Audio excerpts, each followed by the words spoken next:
This evening at the Granada Forum, we welcome presidential candidate Ted Gunderson. As regards his background, he is a former special agent in charge of Los Angeles office of the FBI. He served there for 27.5 years. In 1979, he founded the Ted L. Gunderson and Associates. It's a Santa Monica-based firm doing international security consulting and investigation. F. Lee Bailey, Esquire, the famous attorney, once described Ted Gunderson as a person with investigative skills that are unsurpassed by anyone I know or have known. Tonight he will be speaking on his recent experiences on the campaign trail as a Democratic candidate for President of the United States. We'll hear about his platform and plan to return America to the constitutional government. Additionally, he'll talk about the Oklahoma City bombing, Satanism, child abduction, and drug running. Now, please join me in giving Ted a warm welcome. Thank you very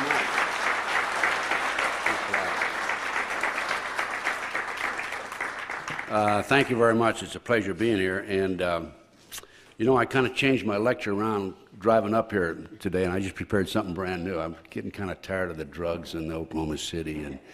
But maybe we can go into that in the question and answer. In fact, I welcome it. But several years ago, I gave a lecture in Las Vegas.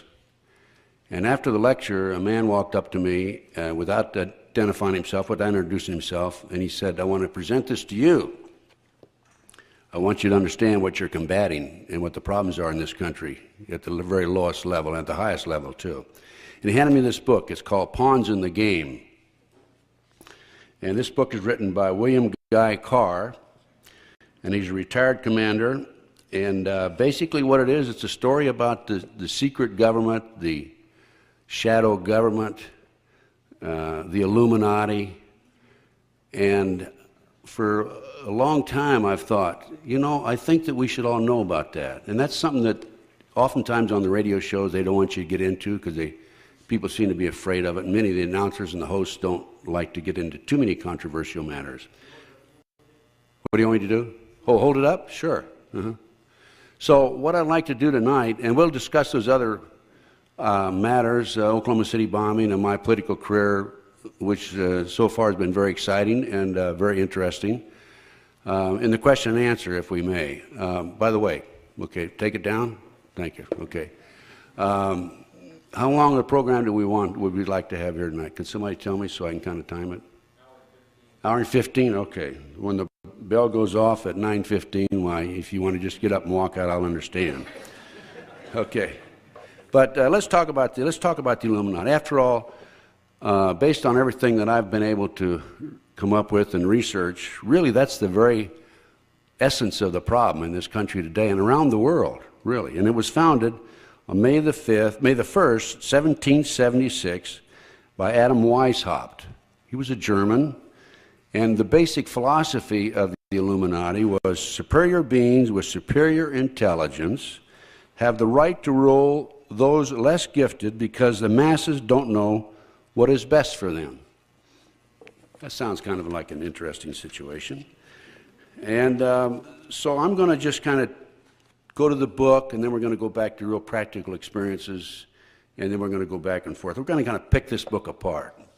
I think it'll be an interesting lecture. First time, as I said, I prepared this coming up from Las Vegas, so I told my friend Bob Duffy over here, "Bob, if it's too dry, just tell me I won't give it again, okay?" But anyway, Weishaupt organized the Illuminati to put the plot into execution. The word Illuminati is derived from Lucifer and means holder of the light. Using the lie that his objective was to bring about a one-world government to enable men with proven mental ability to govern the world, he recruited about 2,000 followers. And these included the most intelligent men in the field of the arts and letters, education, the science, finance, and industry. He then established lodges in the Grand Orient to be their secret headquarters. And Weishaupt's revised plan required his Illuminati to do the following things to help him accomplish their purpose. Number one, use monetary and sex bribery to obtain control of people already occupying positions in high places in the various levels of all governments and other fields of human endeavor.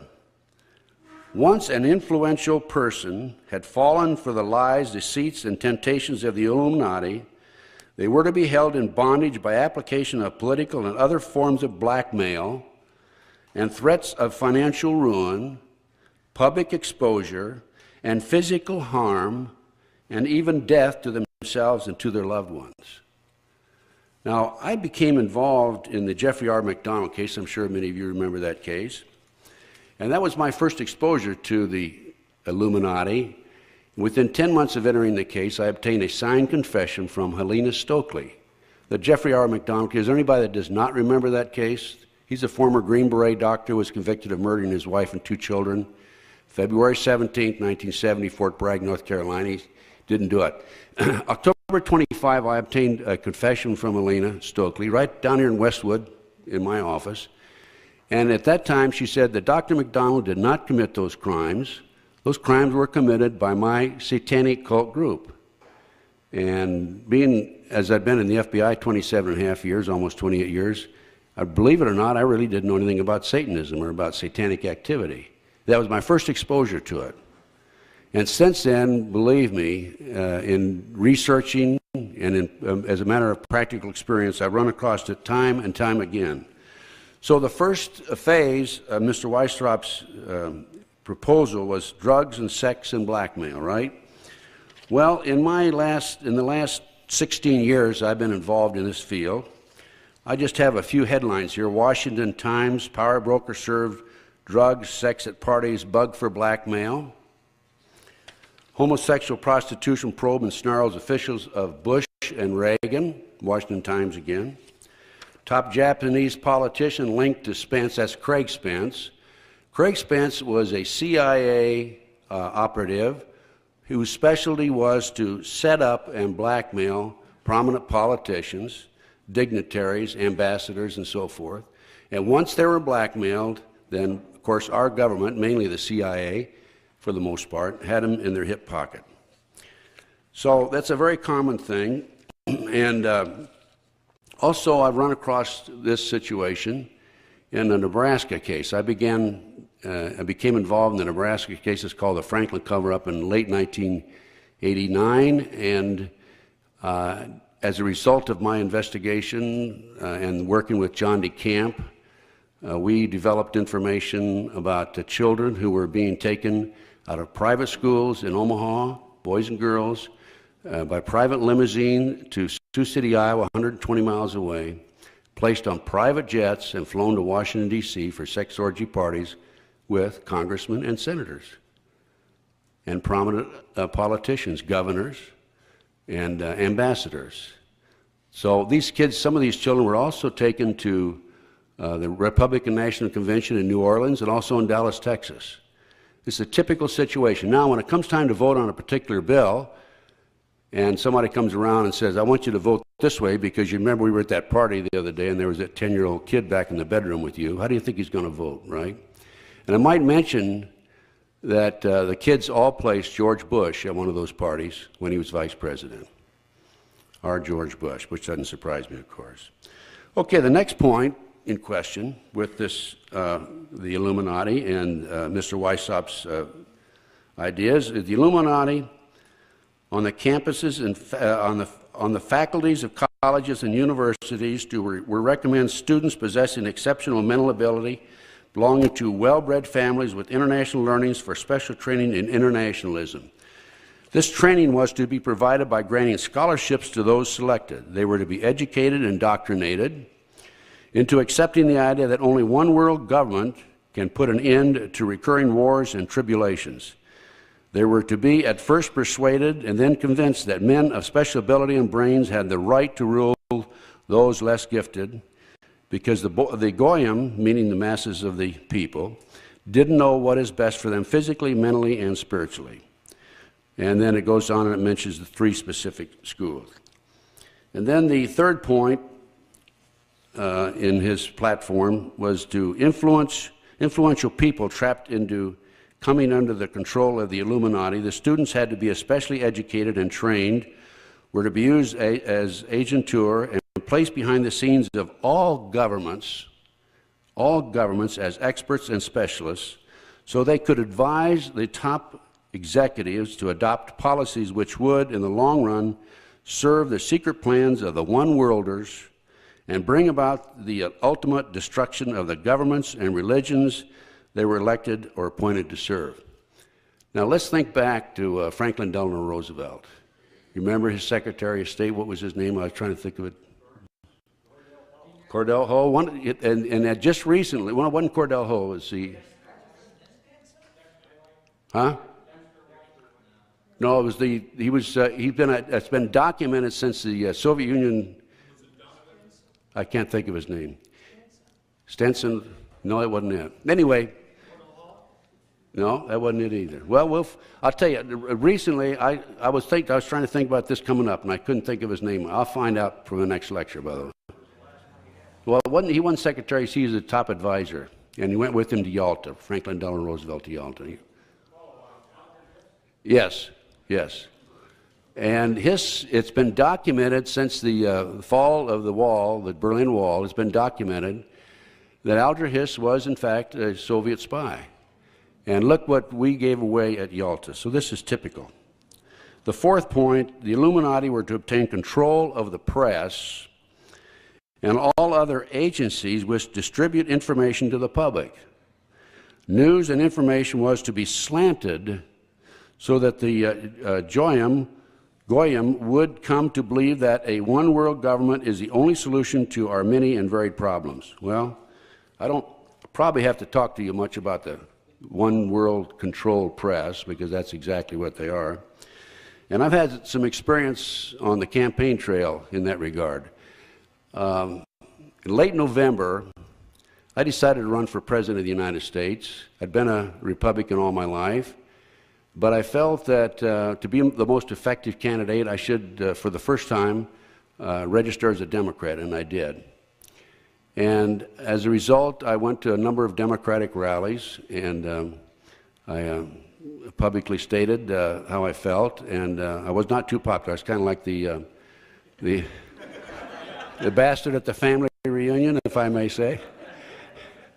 And as a matter of fact, I remember in Galveston, I stood behind this fellow we were registering, and I introduced myself and told him I was running for president on the Democratic ticket. I told him he had a choice. He had a conservative Democrat, a Jeffersonian Democrat, or Bill Clinton. He said, I've already decided to vote for my friend Bill. I said, well, let me talk to you a little bit about you. I don't want to talk to you. Well, no, I don't want to talk to you. I tried it 4 times, and he wouldn't let me get one word in. So that was kind of typical of what happened to me. But at that same rally, there was a judge who was master of ceremonies. And after the program was over, and Richard Gebhardt spoke there, by the way. And after the program was over, I went up and shook hands with the judge, and he very quietly said, I have to say that I admire what you're doing. And, but he also said, don't tell anybody I told you that. Right? New Hampshire.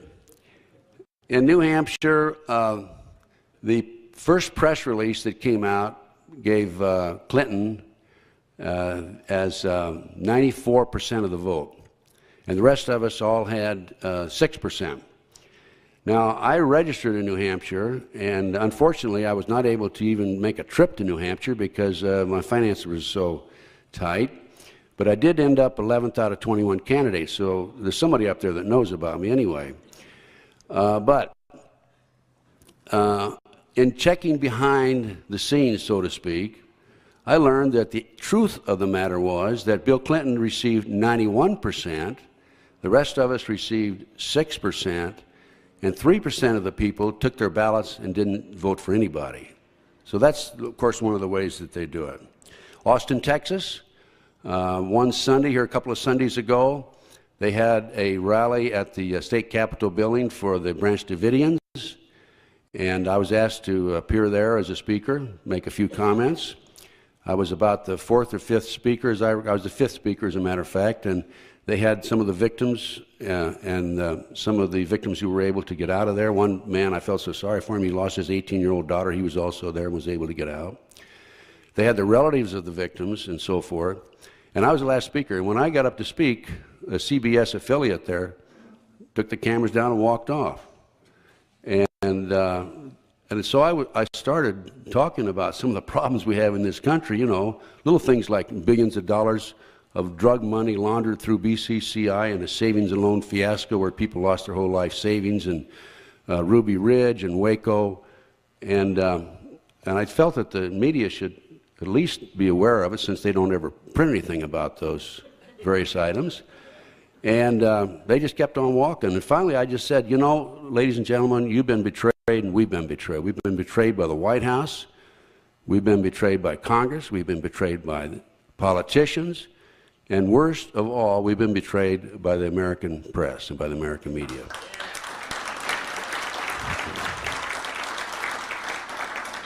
And I pointed at them. I said, this is a perfect example. They were walking off to the left, and they turned around, stopped, and looked at me, and I signaled them out.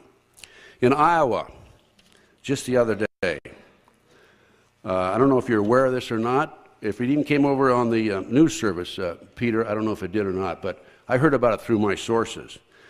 The precinct captains in Iowa were given instructions to call the results of each of their precincts to the voter news service first and foremost. Now, the voter news service is made up of representatives from CBS, NBC, ABC, CNN, and the Associated Press. And they did that, just that.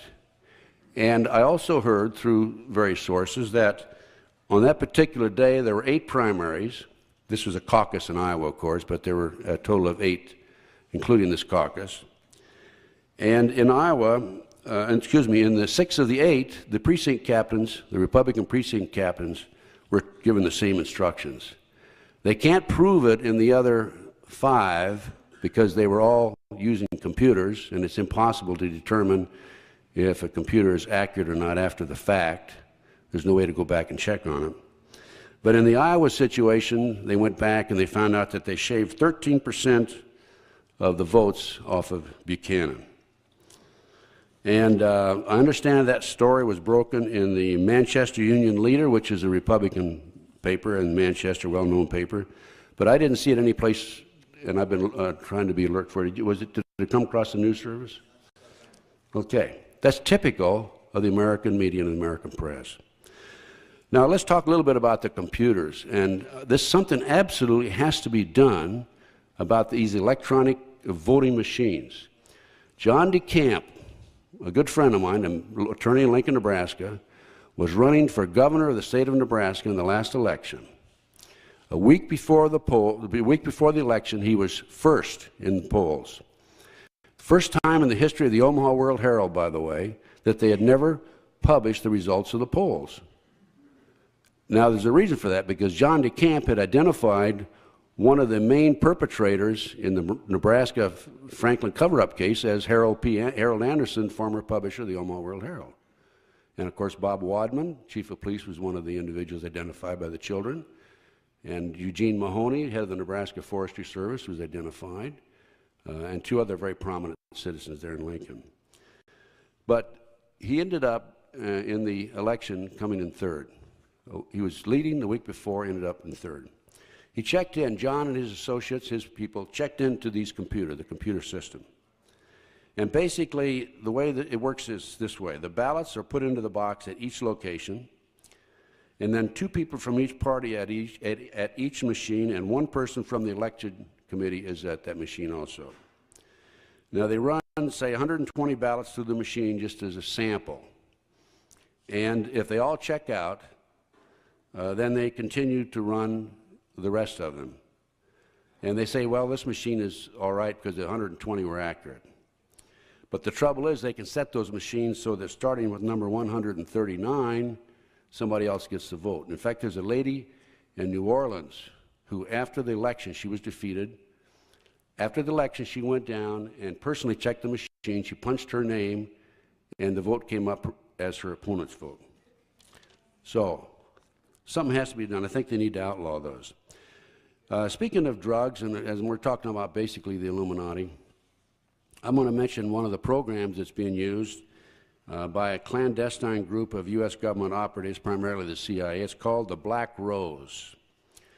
And it has for many years run illegal drugs and arm operations both Southeast Asia via the Golden Triangle and the Middle East via the Golden Crescent, founded by the British socialist-based Russell Trust drug cartel. The Black Rose current chairman and co-founder is an individual known as the White Rose, or GHWB, also known as, better known as George Bush. Indeed, it was Bush who, as top member of the Skull and Bone Society, developed the heroin ring, which serviced as ambassador along with his CIA activities. The Black Rose also ran cocaine through Panama from Colombia to the offshore oil rigs in the Gulf of Mexico, all owned by the Bush family, the Zapata Oil Company. Don't mean to pick on George Bush, but I'll get around to Clinton in a few minutes, okay? But I think my point here is I don't think there's a dime's worth of difference between the Republicans and the Democrats. Sorry, Betty. I have a very prominent Republican lady sitting right down here who's a dear friend of mine. Past president of the Ladies Republican Club, right, Betty? I remember I spoke to him when I was in the FBI. But she's not one of them, though, I guarantee you that.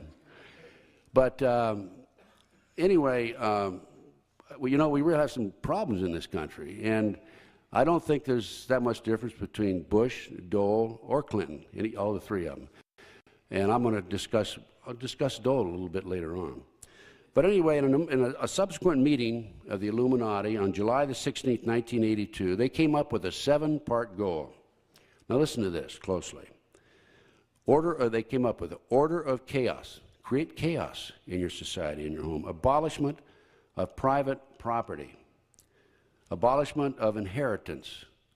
Abolishment of patriotism. Abolishment of all religions. Abolishment of the family. And creation of a new world order. I'm going to just give you next a little summary of the Communist Manifesto. 1, abolishment of private property. Heavy progressive income tax. Abolishment of all rights of inheritance. Confiscation of property of all immigrants and rebels. A central bank. Government control of communication and transportation. Government ownership of factories and agriculture. Government control of labor. Cooperative farms, regional planning. Government control of education. Let's go back to the book now.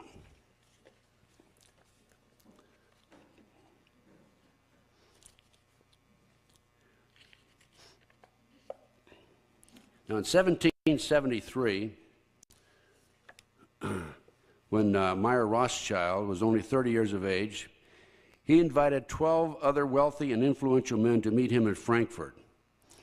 His purpose was to convince them that if they agreed to pool their resources, they could then finance and control the world revolutionary movement and use it as their manual of action to win ultimate control of the wealth, natural resources, and manpower of the entire world. During this meeting, this was recorded, by the way, there were 26 various topics that were discussed, but I'm just going to skip through a few of them that I think apply to our situation here today. And during this meeting, it was discussed, and he argued that the use of any and all means to reach their final goal was justified on the grounds that the ruler who governed by the moral code was not a skilled politician because he left himself vulnerable and in an unstable position on the throne. He said those who wish to rule must have recourse to cunning and to make-believe because great national qualities like frankness and honesty are vices in politics. Okay, that was item number 4. Item number 8, I'm skipping through because it'd be too long if I read them all, okay? He next advocated that the use of, listen to this, alcohol, drugs, moral corruption, and all forms of vice be used systematically by their agenteurs to corrupt the morals of the youth of the nation.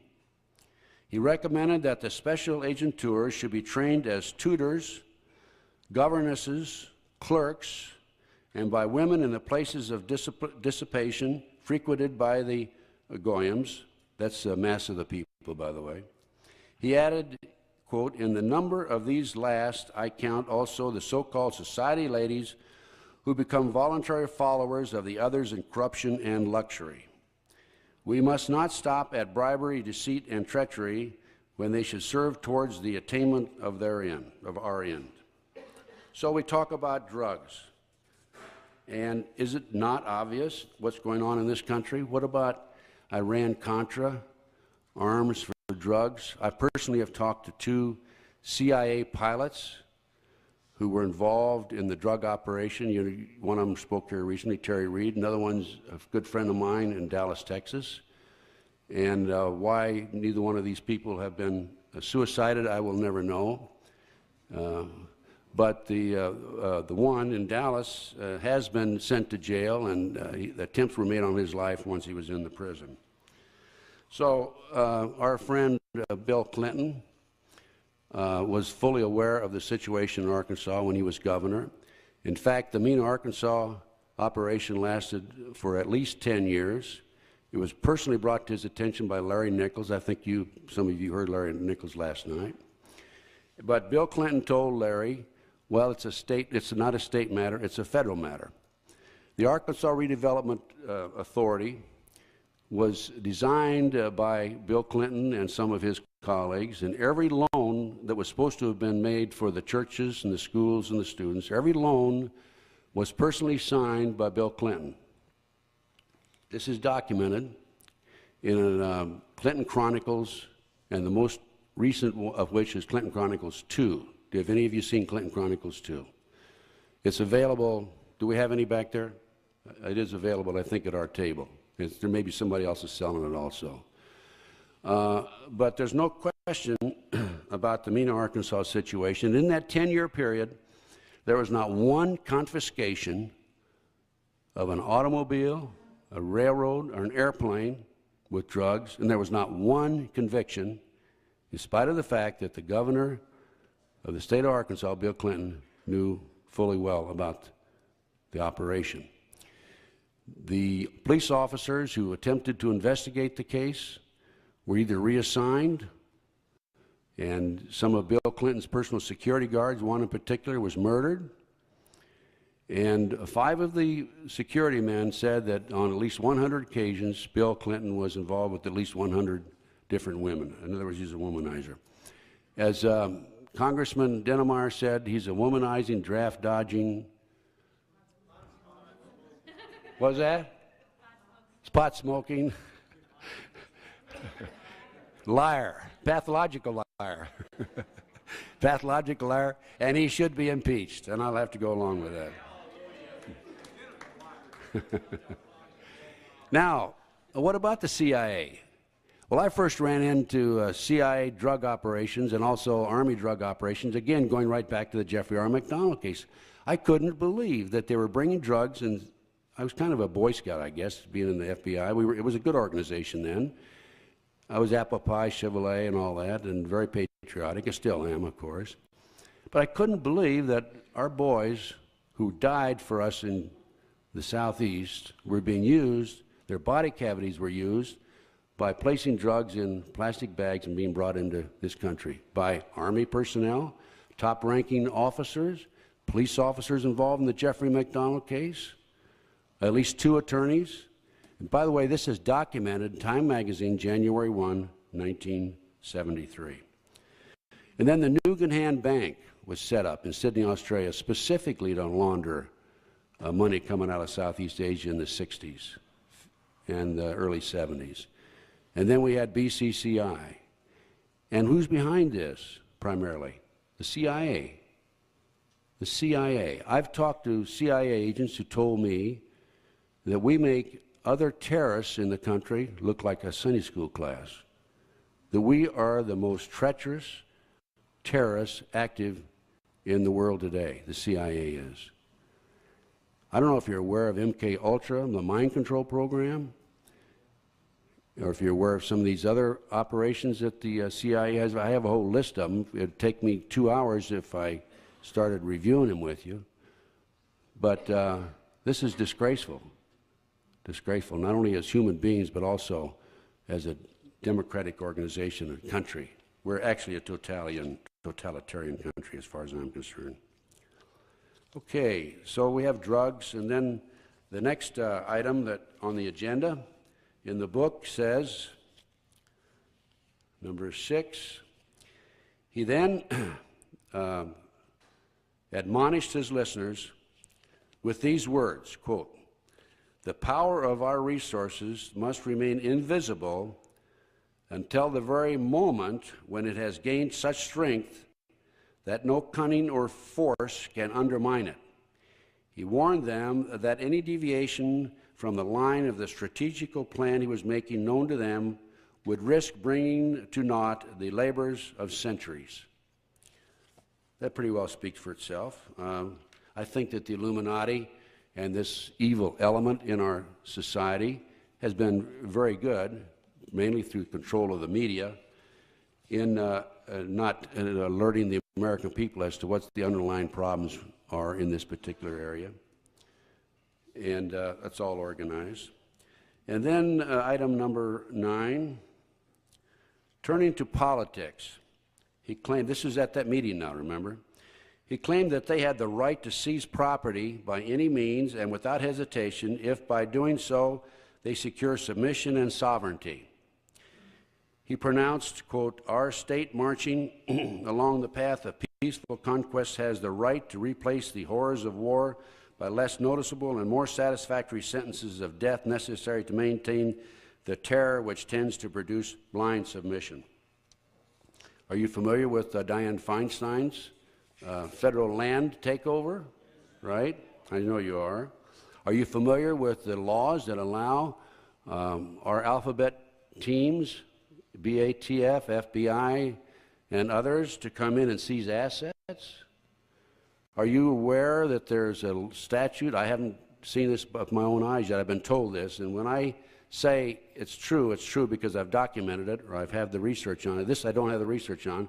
I've been told there was a statute passed recently that allowed the federal government to seize land and additional criminal charges, misdemeanors other than mainly drugs, which is what they've used in the past. I know of individual after individual who's lost their land, lost their property. So this kind of follows with the pattern. There's a financial crimes enforcement network active in the country today. And it's a little-known agency within the Treasury Department whose subversive mission is to monitor every dime you earn, track every dollar you spend, and identify all your assets and property for later confiscation. They haven't been doing too well with me lately, I'll tell you. That's the way they keep you down and out, is they keep you broke. And then there's a international biosphere reserves, it is. In the New World Order, this team for section of land that has been turned over to the World Conservation Bank in lieu of payment of the debt to the World Bank. In the U.S., largely unknown to most Americans, many beautiful national parks and wilderness are quietly being turned over to the world bankers, the Rothschilds and the Rockefellers cartel, as payment on the national debt. Areas such as Smoky Mountain National Park, these are then cleared of any citizens and zealously patrolled by U.S. Forestry Services. By the way, most recently I learned that in recent years U.S. Forestry Services are now carrying firearms. They didn't used to carry firearms in the old days. In fact, the entire Amazon basin of Brazil is now the property of the Prime Philip of England, who heads the International Biosphere Reserve for the World Conservation Bank. This is happening all over the world, ladies and gentlemen. Item number 11. He next expounded his theories regarding war. In 1773, he set down a principle which the governments of Britain and the United States publicly announced as their joint policy in 1939. Now, wait a minute, this is 1773, and he talked about a war in 1939? This is documented, ladies and gentlemen. He said it should be the policy of those present to foment wars, but to direct the peace conferences so that neither of the combatants obtain territorial gains. Yalta, I'd say. I think the Russians came out far ahead of us. He said the war should be directed so that the nations engaged on both sides would be placed further in their debt and in the power of our agenteurs. Wars. These are the people that tell us when we go to war. These are the people, the World Bank, the silent bank, the behind-the-scenes agency, World Bank, Federal Reserve, you name it. They're the ones that tell us who's going to be in the White House, who's going to be elected. And if they can't get them in the White House, they can always just not have a primary like we did in Kansas recently with Bob Dole, right? If it doesn't look too good for him. Okay, number 12. He next dealt with administration. He told those present that they must use their wealth to have candidates chosen for a public office who would be obedient to our commands, this is in quotes, so they may readily be used as pawns in our game by the learned and ingenious men we will appoint to operate behind the scenes of government as official advisors. He added that the men we appoint as advisors will have been bred, reared, and trained from childhood in accordance with our ideas to rule the affairs of the whole world. Well, I just mentioned the Nebraska case. They're running kids back there, blackmailing politicians. I recall another case, as a result of the McDonald investigation, I became a so-called satanic expert and have testified as an expert witness on satanic cult matters. I recall a lady in New York City came to me, and she had been in the cult, had been raised in the cult as a multi-generation member of the satanic cult group, her mother and father, grandmother, and so forth. And she was sent to law school specifically to learn about immigration into this country, that she was an immigration attorney, and she told me herself that she used to make trips to Europe to pick up children and bring them into Kennedy Airport and turn the children over to two men, or a man and a woman, who she had never even seen before. Item number 13, he dealt with propaganda and explained how their combined wealth could control all outlets of public information while they remained in the shade and clear of blame, regardless of what the repercussions might be due to the publications of libel, slander, or untruths. The speaker said, "Thanks to the press, we have got gold in our hands, notwithstanding the fact that we had to gather it out of the oceans of blood and tears, but it has paid us even though we have sacrificed many of our own people. Each victim on our side is worth 1,000 goyams." Propaganda, libel, slander. In the Nebraska case again, the children have identified Warren Buffett as being involved in this operation, this ring. Warren Buffett's the richest man in America. Warren Buffett is a major stockholder, ABC Television. Warren Buffett is a major stockholder in the Washington Post. I recall recently speaking to the media after the Oklahoma City bombing. I was interviewed by Nightline, NBC. Is that Nightline or Dateline, Peter? Nightline. No. And Chris Hansen interviewed me, and the producer was Italian named Joe, I forget his name offhand. Anyway, they had me come over to the hotel in Las Vegas. They came to Las Vegas. And I went over and we sat down, and they interviewed me for 2.5 hours. And they kept asking me the same question over and over and over. One question they must have asked me 10 or 12 times. And I've been dealing with the media for about 25 or 30 years. So I knew what he was doing. He's waiting for me to give the weakest answer or a poor answer or a different answer so that they could discredit me. And this happens to me on a regular occasion. After Chris Hansen finished, I don't know if any of you saw that, the final product, but they tried to make me look like an idiot on national television. I don't think they succeeded. I was told they didn't. The producer said to me, and there had just been an article in Spotlight magazine about how I talked about the Oklahoma City bombing. It was the big lie, which it still is, and I still claim it is, and I know it is. And John Doe 2, by the way, is either a government agent or an operative. There's no question about it. I'll be glad to tell you why I think that later on, the questions and answers. And the producer said, okay, Chris was through. He said, Mr. Gunderson, would you tell us about your alignment with Spotlight magazine? I said, I'm not aligned with anybody. I said, I will talk to any member of the press if he wants to interview me. After all, I'm talking to you, aren't I? And Chris, I recall, he kind of grinned a little bit. But that was typical. And they were there specifically to try to discredit me, to embarrass me. There's no question about it. The other two people they put on, a fellow named Jackson, who was an ex-con, and the Thompson, I think was the Thompson lady. Van, do you remember the one that said that the Japanese did it? Yeah. They did a pretty good job on that. But then, number 15. He next explained how industrial depressions and financial panic could be brought about and used to serve their purposes, saying, enforced unemployment and hunger imposed on the masses because of the power we have to create shortages of food will create the right of capital to rule more surely than it was given to the real aristocracy and by the legal authority of kings. He claimed that by having their agentur control the mob could then be used to wipe out all who dared to stand in the way. Well, let's think about that. What about all the farms that are being taken away from the farmers in the Midwest? They're going to the big conglomerates. And we're talking about shortage of food.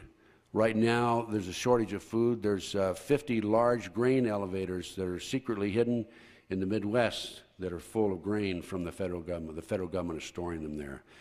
We have a shortage of food for the first time in years. People don't realize that there's only about a 3-week backup in the supermarkets.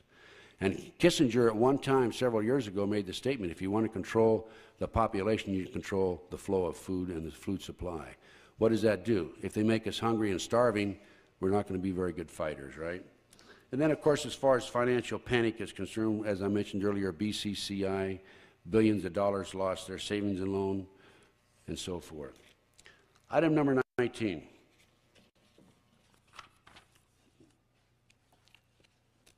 Diplomacy was next discussed. After all wars, secret diplomacy must be insisted upon in order that our agentur, masquerading as political, financial, and economic advisors, can carry out their mandates without fear of exposing who are the secret powers behind the national and international affairs. The Speaker then told those present that by secret diplomacy, they must obtain such control, quote, that the nations cannot come to even an inconsiderable private agreement without our secret agents having it on hand. Number 20. The ultimate world government is the goal. To reach this goal, the Speaker told them it would be necessary to establish huge monopolies, reservoirs of such colossal riches that even the largest fortunes of the Goyams will depend on us to such an extent that they will go to the bottom together with the credit of their governments on the day after the great political smash. The Speaker then added, you gentlemen here present who are economists, just strike an estimate of the significance of this combination. I think that's happening to us today. Are you familiar with the meeting in San Francisco, September 27th, October 1st? Gorbachev, Bush led the charge, Margaret Thatcher was there to establish plans for a global civilization. Here's a newspaper article to that effect. Number 21, economic war. Plans to rob the Goyams of their landed properties and industries were then discussed. A combination of high taxes and unfair competition was advocated to bring about the economic ruin of the Goyim as far as their national financial interests and investments were concerned. In the international field, he felt that he could be encouraged to price themselves out of the markets. They could be achieved by the careful control of raw materials, organized agitation among the workers for shorter hours and higher pay, and by subsidizing competitors. The Speaker warned his co-conspirators that they must arrange matters and control conditions so that the increased wages obtained by the workers will not benefit them in any way. What about NAFTA and GATT?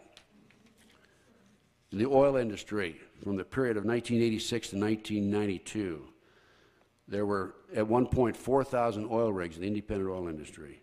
There's less than 700 as of 1992. Instead of developing our own natural resources, the oil industry in this country, what we're doing, we're bringing them in at the rate of 15 million barrels per day in 12 supertankers out of the Middle East.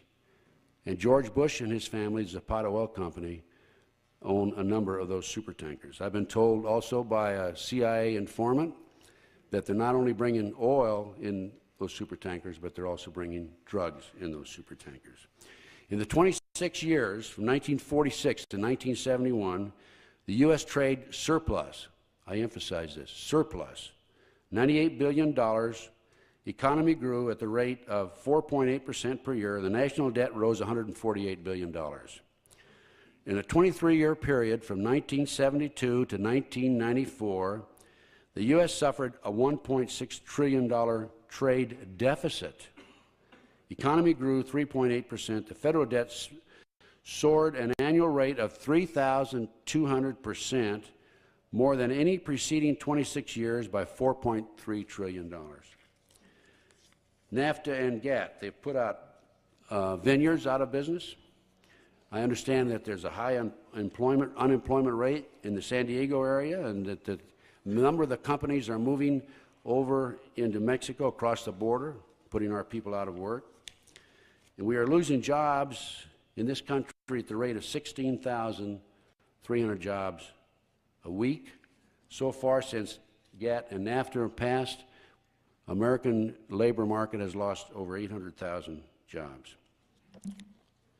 Item number 24,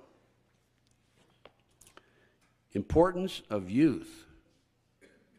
The importance of capturing the interests of youth was emphasized and admonition, I'm sorry about that our agent tours should infiltrate into all classes and levels of society and government for the purpose of fooling, bemusing, and corrupting the younger members of society by teaching them theories and principles we know to be false. Okay, let's talk about the youth for a while. How about these children in the Nebraska case? Paul Benassi, one of 4 children who refused to recant his signed statement, there were 80 children came forward in that case, said that he was part of an organized child kidnapping ring. When he was 10, 11, 12 years old, he was used as a decoy to attract other children in public locations, parks, malls, and so forth, over to the car, and the adults would grab them and throw them in the car. Reader's Digest, July 1982, more than 100,000 children disappear every year and are never heard from again. I'm not talking about runaway teenagers. I'm talking about 2, 3, 4, 5, 6-year-old kids. In the Nebraska case, Paul said that these kids are kept in safe houses across the country and ultimately auctioned off in Las Vegas, Nevada, an airstrip there, and also Toronto, Canada. And in this particular case, he said he's attended 6 such auctions in Las Vegas. The least number of children were 6, the most were 36. The average kid, 10, 11, 12 years old, blue-eyed, blonde hair, sells for about $50,000. I wrote a letter to the Attorney General of the United States, William Barr, wrote a letter to the FBI, wrote a letter to the governor of the state of Nebraska, I wrote a letter to the Attorney General of the state of Nebraska, and I told him about this. And I told him, don't believe me, I only used to be in charge of the FBI in Southern California. Come see me, I'll give you my sources. You can talk to the people that I talked to, the people that gave me statements. And you know what? I received 2 responses. Number 1, my sources were not credible. Number 2, you don't have the proper documentation. I immediately documented my information and sent a 20-page document back. I have not received any response today. How about the McMartin case? Okay, everybody's familiar with that, being in this area. You are aware, of course, that the children said they were taken down in tunnels under the school, and they were taken through the tunnels up into the triplex next door, taken out into automobiles and prostituted. These are 2, 3, 4-year-old children. And the authorities came in and said, well, I don't think these children are telling the truth. They're imagining this. And so they said they were fantasizing. And of course, we know what happened. Ray Buckey was hung jury twice out. Virginia, or the old lady, Miss McMartin, acquitted. Well, in the spring of 1990, I had an opportunity to gain control of the McMartin property. It had been sold from the McMartin family, the defense attorney, to a private contractor who was going to build an office on there. Thank you. Thanks a lot. See some water back here. And I signed a contract, assumed liability, and took a professional archaeologist in, Dr. Gary Stickle. We spent 34 days, 24 hours a day on that property. We guarded it. Of course, we didn't want anybody coming in and contaminating the evidence. And we found tunnels under the school. The authorities claimed they looked for tunnels. They couldn't find them. We found them. And as far as I'm concerned, the children were telling the truth. But as an outgrowth of this investigation, the McMartin family admitted to one of the mothers, I think it was Virginia McMartin, that she'd been all over the world setting up preschools because they were experts in this particular field. And Roland Summit, a prominent psychiatrist at UCLA, has made the statement in his research that there are at least 50 such schools across the country, preschools, where the children claim they were taken down into tunnels under the school. Now, in discussing the youth, I'd like to talk a little bit about the Finders case. I was able to gain access to an official Department of Treasury investigation, customs investigation, and I have it in front of me right now. And in 1987, the Tallahassee, Florida Police Department received a call, anonymous call, from a lady who said that there were two strange-looking men with 6 children in the park. They went out and checked the children out and saw the men. The men were well dressed. The children were rather skimpily dressed. The children did not know how to use the toilet facilities or the telephone. The police arrested them. As a result of information in the van, they found the computer disks and so forth. The police sent the information to the Metropolitan Police Department in Washington, D.C. The Metropolitan Police, with search warrants, went out and checked the location where the children were kept and the warehouse where some of the activities supposedly took place. They found computer disks, and they found evidence of satanic cult activities and ceremonies. They found pornographic material. They found and documented that this Finders case involved the purchasing of children, trading of children, and kidnapping children all over the world. Locations which were observed and were contacted in connection with this international child ring, which also included information about terrorist activity and secret bank accounts, were London, Germany, the Bahamas, Japan, Hong Kong, Malaysia, Africa, Costa Rica, and Europe. The customs agent, very diligent and very conscientious in his efforts to find out what the problem was and get to the bottom of this, contacted the Metropolitan Police Department at the location where this search took place. And I'm looking right now at his final and closing memo, and I'm going to quote it. He went there to talk to them, the Metropolitan Police. I was advised that all the passport data had been turned over to the State Department for their investigation. There were some passports that were found not only in the warehouse but also in the van. The State Department in turn advised the Metropolitan Police that all travel and use of the passports by the holders of the passports was within the law and no action would be taken. This included travel to Moscow, North Korea, and North Vietnam from the late 1950s to the mid-1970s. Well, weren't we at war with those people in that period of time? Yes, we were. The individual further advised me of circumstances which indicated that the investigation into the activity of the Finders had become a, quote, CIA internal matter, end quote. The Metropolitan Police Department report has been classified secret and was not available for review. I was advised that the FBI had withdrawn from the investigation several weeks prior and that FBI Foreign Counterintelligence Division, that's headquarters, had directed the Metropolitan Police Department not to advise the FBI Washington Field Office of anything that had transpired. No further information will be available. No further action will be taken. By the way, the founder of the finders in my research, aside from this memo, is a CIA agent. You've heard of outcome-based education, I think, haven't you? That's another device that's being used to further deteriorate and destroy the mental capabilities of our children. There's a program called Vista-Dome Signal. It's operating about 6 cycles away from the harmonic of the nation's power lines and specifically phase modulated to the exact frequency of all U.S. TV networks. This powerful and sinister mind control and behavioral modification signal is beamed to override all television programming 24 hours per day. And in subliminal fashion, bypassing the conscious mind into the TV viewer's living room. This is all coordinated by the National Bureau of Standards in Boulder, Colorado.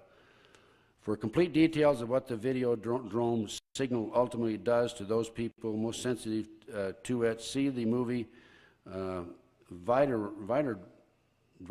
I guess it is. Videodrome. It's thanks.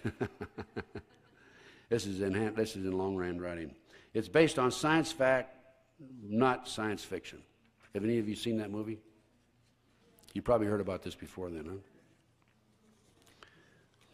Here's an article about during the last 18 months, the government has been storing hundreds of tons of grain and other foodstuffs in some 50 secret underground facilities around the country. There are certain grain storage areas that are empty on a regular basis to the extent that there's hardly any grain available to the general public. Chips in the brain. This is a CIA operation. I have the documentation on it here. Project Gray Van, which is a super secret plan initiated by President Bush in 1991 to forcibly eliminate all Americans and other individuals who have been determined to be active opponents of the New World Order. Military personnel highly trained in quick combat techniques such as SWAT team tactics will be sanctioned to enter into a town or city and using computer listings locate those who are classified as dissidents to the New World Order. And there he is back there in the corner, right? I didn't think he'd bring a uniform tonight. And exterminate those people quickly and be gone within an hour or so. Are you familiar with, let's see, cybernetic organisms, I should say? Everybody should go out and buy one, I'm sure. How about using organisms? I'll get it right, okay.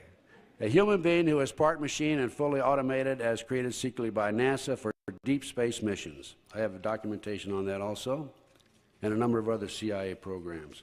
How are we doing on the time? Oh, we got an hour and 15 minutes. I got 15 minutes for questions. Huh? Hour and 50? 15? Okay. Okay, and then 15. Okay, the anti-terrorism legislation, I've said it publicly many, many times. This will create a situation that will deteriorate and destroy our constitutional rights and civil liberties. Let's go back to the initial writing of the bill. It was done under the Bush administration, set on the shelf. It didn't pass. One of the authors of the bill made the statement people have to be killed before this will be passed. We had the World Trade Center bombing in 1993. October 28, 1993, New York Times and LA Times. An operative, this is documented in this article, an FBI operative in talking to his FBI handler made the statements and documented the fact that the FBI knew about the bombing that was to take place and did not prevent it from happening. I don't know about the rest of you, but when I was in the FBI, our ultimate goal in a case of that type was to protect the victims at all costs. We would never have allowed anything like that to happen, a bombing to have occurred. And then there were 6 people killed, $500,000 in damage. 1,000 individuals were injured, and the anti-terrorism bill did not pass. So along came April 19, 1995, and it is alleged that McVeigh and Nichols were involved in the bombing of the Oklahoma City building. I contended right from the beginning that that was an incident created by this evil element, criminal element, within our government in order to pass the hasten the passage of the anti-terrorism legislation. I'm sure you're all very familiar with the latest developments, search without search warrant. The President can label the groups as terrorists. Illegal taps are legal as long as the police felt that they were acting in good faith. Firearms sold today used in a robbery or a situation later on, 5 years, 6 years now, can result in the person who originally owned the firearms from going to jail. Seizure of assets, secret evidence, you would not necessarily face your accuser in certain circumstances, and so forth. And you're familiar, I'm sure, since you are a well-educated group, with the survey that was taken at the Marine Corps, 29 Palms. 1 out of 4 GI said they would shoot their fellow Americans if they did not give up their firearms. Are you aware there's a bill in Congress for a United Nations tax right today?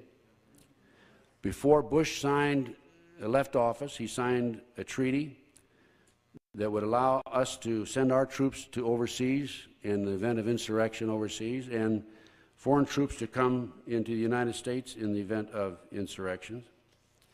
And I have in front of me a Department of Army memo dated 29 August 1994, Army Draft Regulations on Civilian Inmate Labor Program. Enclosed for your review and comment is the Draft Army Regulation on Civilian Inmate Labor Utilization and Establishing Prison Camps on Army Installations. The draft regulation is the compilation of all policy, message, Civilian Inmate Labor Oversight Committee, policy decisions, and lessons learned to date. The new regulations will provide the following, and it goes on and it gives a number of points. Let's see, we're in California. We're going to have Ukrainian troops. Are there any Ukrainians in the room? I hope you know how to speak Ukraine. Ukrainian Hall, okay, good. Now, I don't know about you. I'm sure that you've seen from reading Spotlight and so forth that there have been allegations of thousands of UN troops in the United States. I was hesitant to accept that without personal knowledge. I talked to an individual who went out with the 3 other men. They heard that there were some troops down in Arizona. They went out and they claimed they found them, and they saw them, and there were thousands of foreign troops there. Are you familiar with the executive orders that are in place today? Take over all communications, mediums, petroleum, gas, minerals, transportation, control highways, government, education, et cetera, et cetera. Virtually a banking system, virtually take over the country. You're familiar with the Federal Execution Center in Terre Haute, Indiana? Brand new. It houses like 30 inmates. We haven't had a federal execution since 1963. You're familiar, I'm sure, with the many new prisons that are being built around the country. In Texas alone, they're building 36 new prisons. Janet Reno wants a national hit team that could operate any place in the United States, which will include civilian and military personnel, in violation of the Posse Comitatus Act. And basically, that's about what I have to say, except for, let me mention this. I announced my candidacy, as I said, in late November. And as a result of that, within 4 days, a fellow investigator from Washington, D.C. contacted one of my ex-girlfriends. I've been single for 22 years. So I'm not playing around on any wives or anything. Contacted one of my ex-girlfriends and interviewed her. The fellow's name is John Alexander. I made a call to Washington, D.C. John Alexander is a close associate of the White House administration. I can definitely prove that my telephones are tapped. I had a friend from L.A. who called me using one alias. He'd never used the alias before. Within 2 weeks after he made the call, his wife received a call wanting to know if the person by that name lived in that house. Ballot access.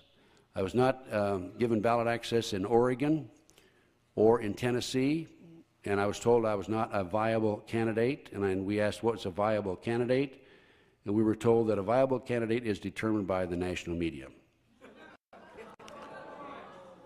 In Colorado, we sent the money in. There was $500 fee, application money, met the deadline, and about 2 days before the ballots were printed, we received a notice that they would not place my name on the ballot.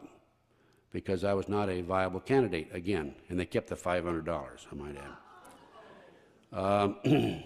About 2 months ago, 2 CIA agents came to town. I learned through my sources, because there's, quote, some guy in Las Vegas running against Bill Clinton. He can do him a lot of harm, end quote. I had a potential business investor, and if this had gone through, I'd have had quite a bit of money in order to finance my campaign. It had been my personal money, by the way. And this investor was visited by 2 Secret Service agents. On February the 9th, I contacted WMUR ABC TV Manchester Channel 9, talked to Julie Campesino. We intended to, if this money had come through, put the Clinton Chronicles on that channel on a 2-hour basis. I'd given it a 13-minute introduction and about a 4-minute closing, which made it 2 hours. We were told that the price was $20,000 for 2 hours. We called them back on February the 12th. That was Friday. We talked to them the first time. That second time was a Monday. The price was then $120,000. The Nevada caucus. Nevada's a caucus state. We called the Democratic headquarters in Nevada. We asked them, when would the caucus meeting be held? Because we wanted to send our representative there. We want Gunderson on the ballot in Nevada.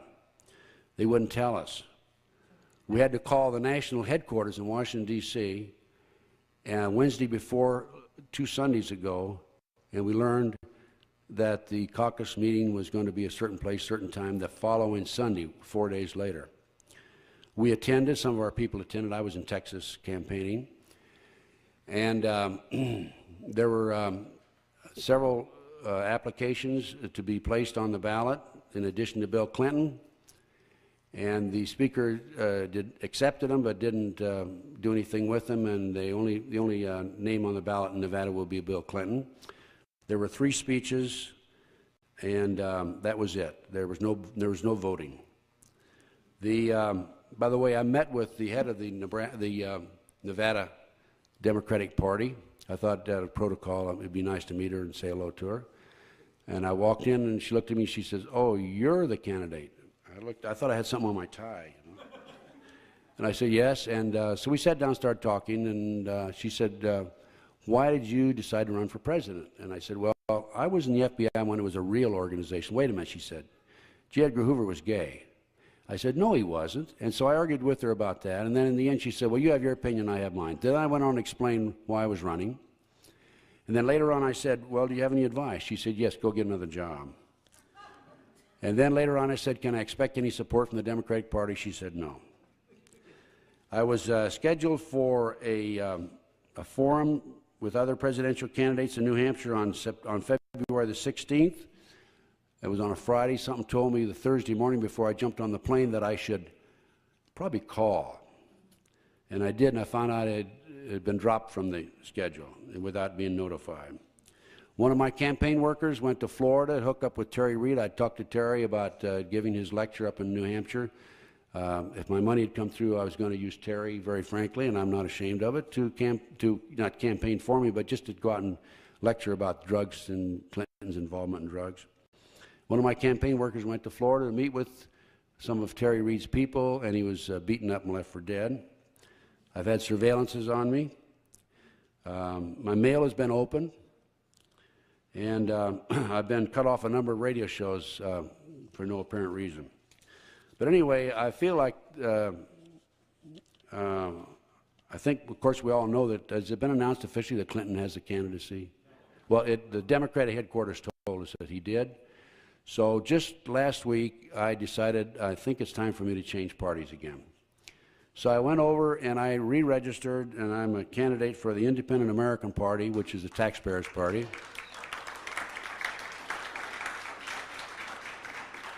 And I'll tell you, I don't know if you see my platform, but it's identical with the Independent American Party platform. It's identical.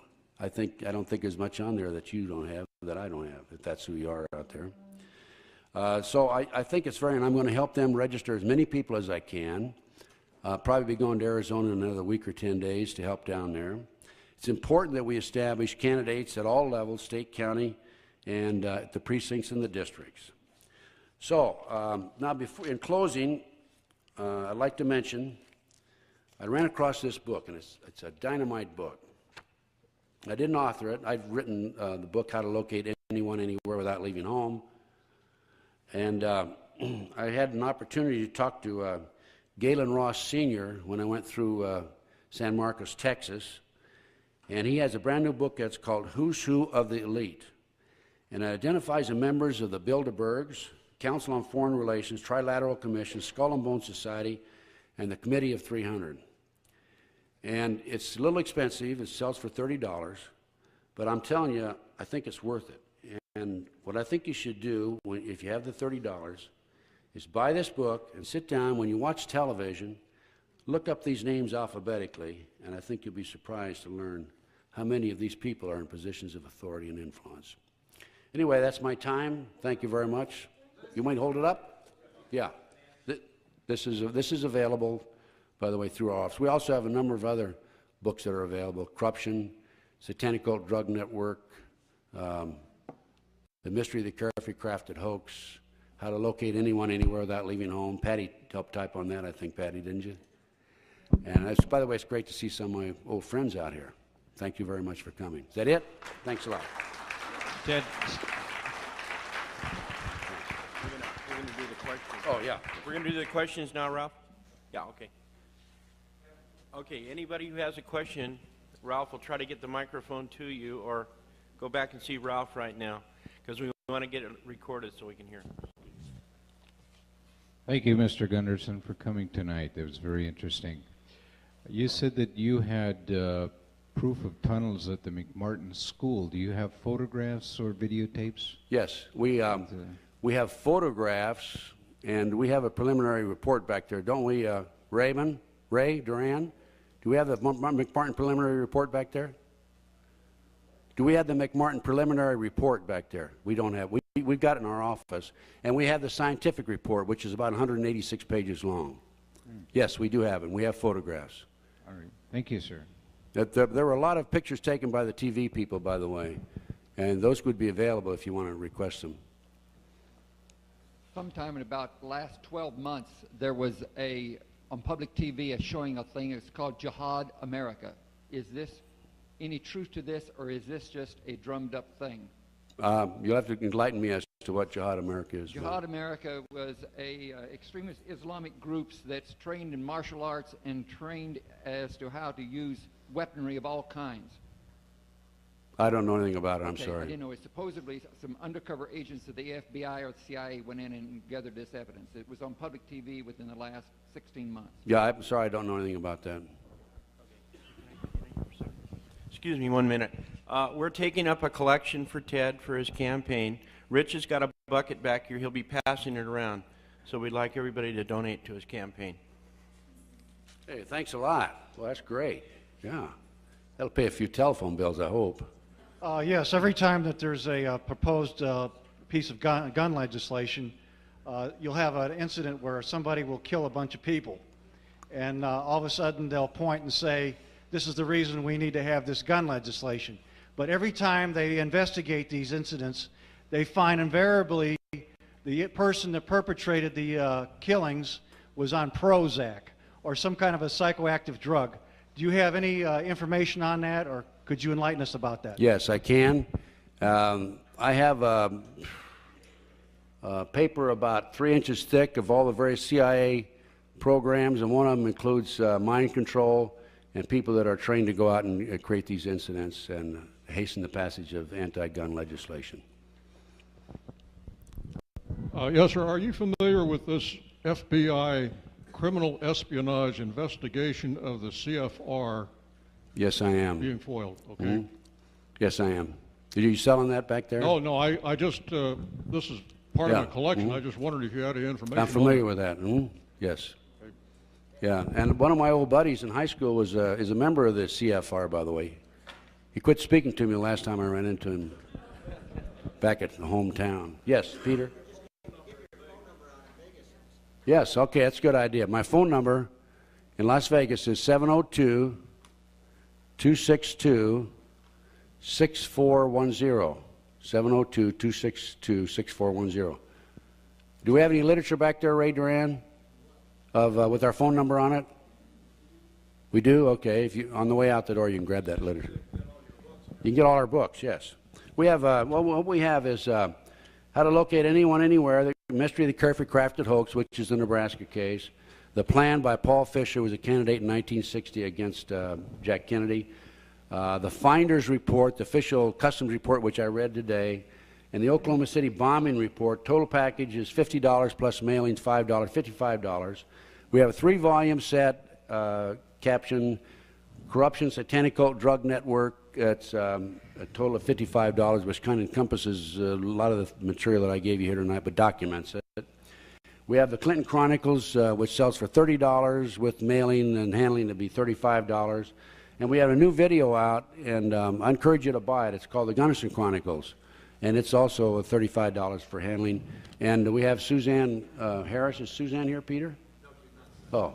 Suzanne Harris, very prominent attorney from the Law Loft. I'm interviewing her for 30 minutes. And we're talking about legislation and treaties that have been passed and handed on down, and looking toward the goals of the New World Order.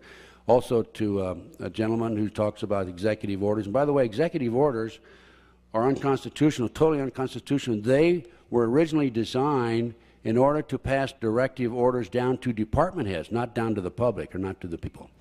And the other lady is Karen Bickman, who talks about the big federal land grabs. And these are all available. And then this elite book sells for $30. Yes?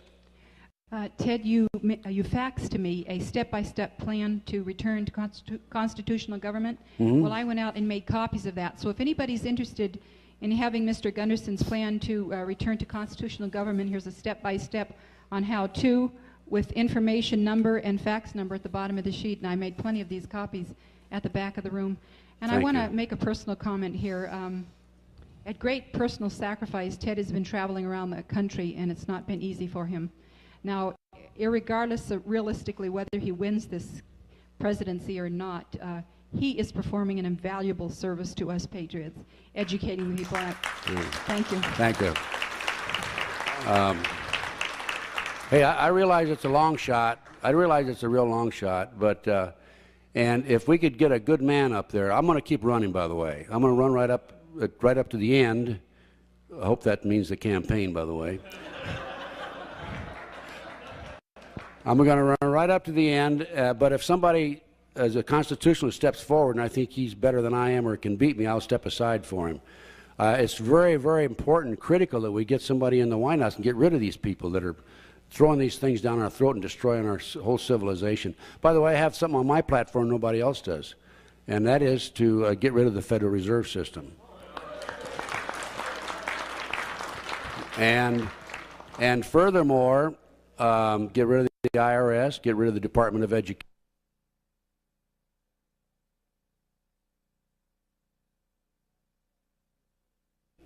And I have a tax. You've heard of the flat tax, the square tax, the rectangular tax, right? Well, I got the best of all, believe me. Yeah, let me just tell you about my tax plan. It's dynamite, and it'll cure our problems. What you do is you eliminate all income tax for everybody. Yeah.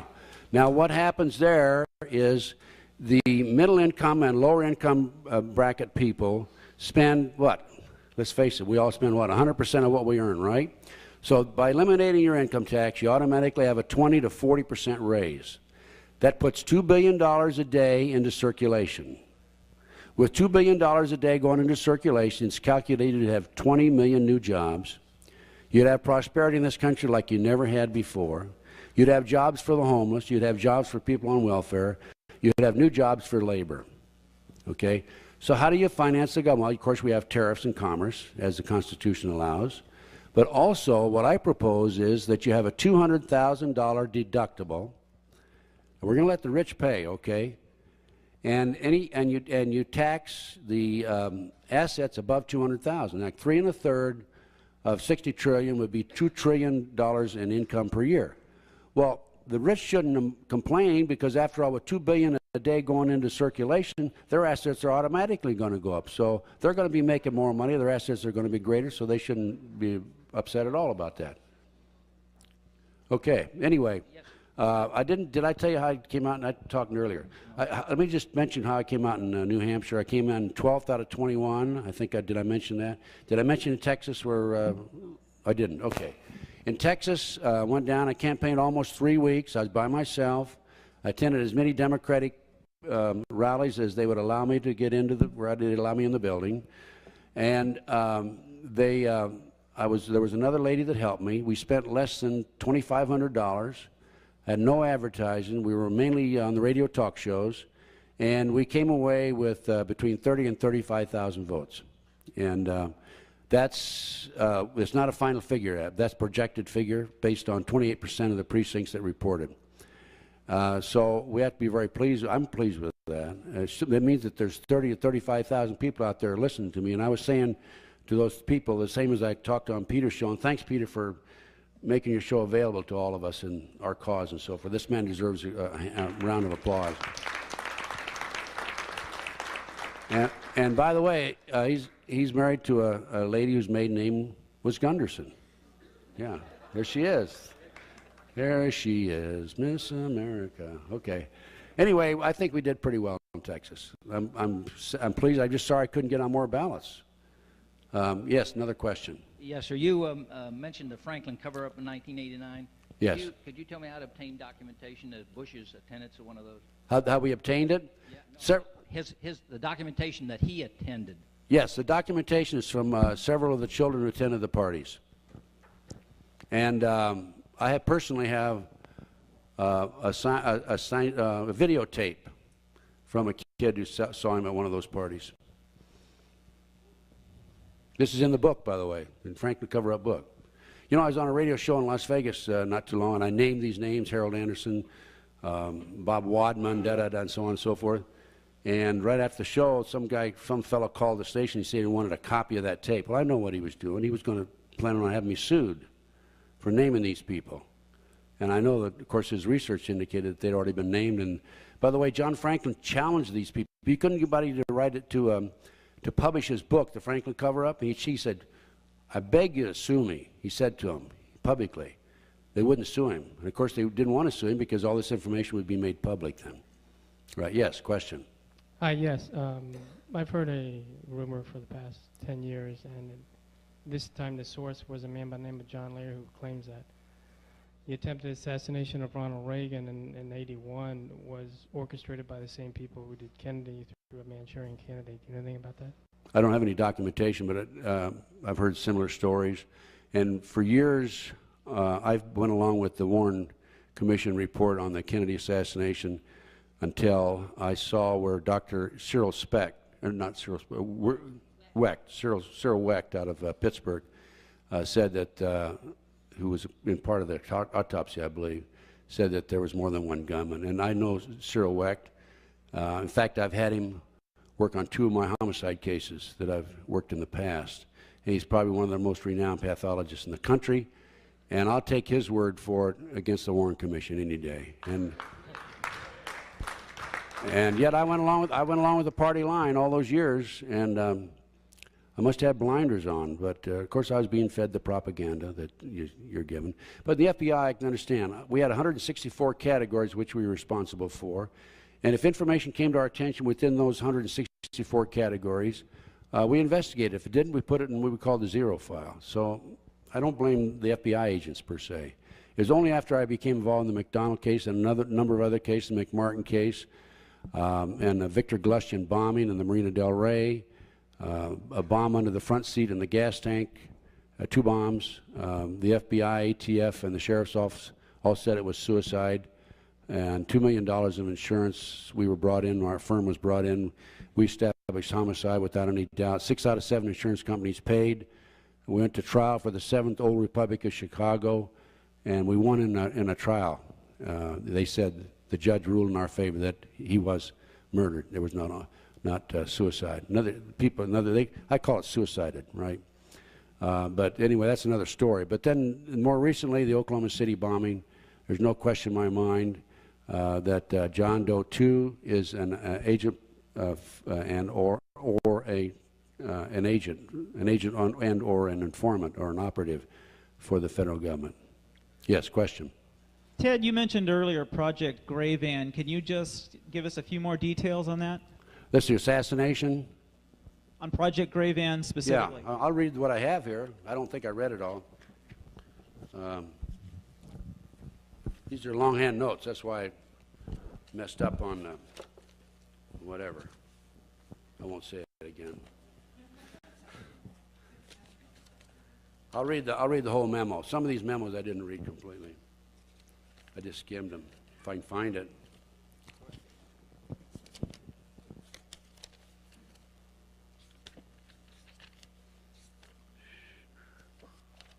Project Gray Van is a super secret plan initiated by President Bush in 1991 to forcibly eliminate all Americans and other individuals who have been determined to be active opponents of the New World Order. Military personnel highly trained in quick combat techniques such as SWAT team tactics will be sanctioned to enter into a town or city and using computer listings locate those who are classified as dissidents to the New World Order and to exterminate these people quickly and be gone within an hour or so, moving from city to city in such a manner as to not leave much trace for local authorities to follow. The plan is to claim these people eliminated were involved in drug dealings and that it was merely part of a drug war and to keep the information out of the news media. That's all I have on it. Now, let me just mention one other thing. I met with a CIA agent not too long ago, and we were in a restaurant, and he was filling me in on some information, giving me details about CIA activity, and he started crying.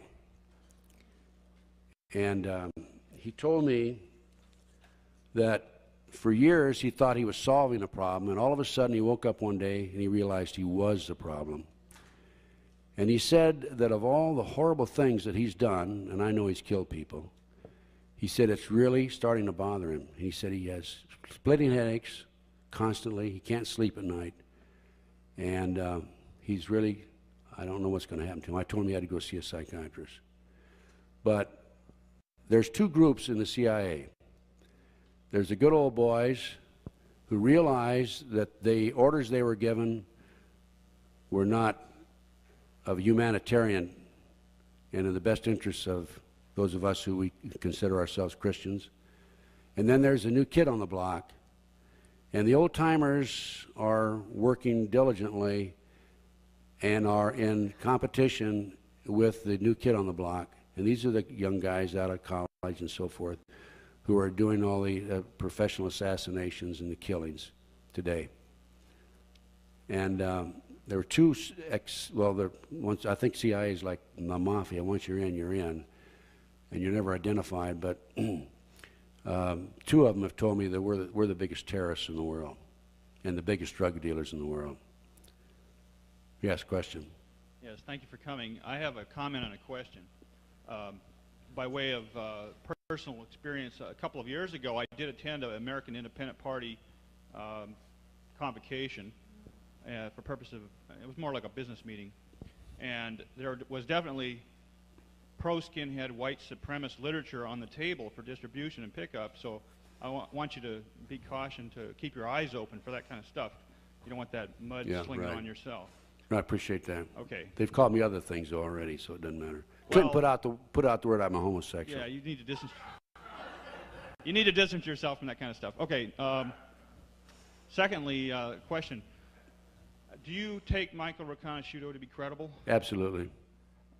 Spotlight last year printed a story that where he was quoted through you as saying that was my bomb. Do you take that as a true story? Absolutely, meaning that he developed that bomb. Okay, so you stand by that? Yes. I'll be. You also believe that he was on the October surprise flight, and also that he was. Let me answer that first question. Inslaw. Let's come back to those last two questions. Okay. We know it was. We know the bomb. We have the contract number. It's manufactured by Dyna Nobel in Salt Lake City. We have written a letter to the Department of the Army asking for details based on the contract number. We have not received a response. I just can't understand that, by the way. Yes, that's there's no question about that, in my opinion. And what was the other question? Well, he also said that he was part of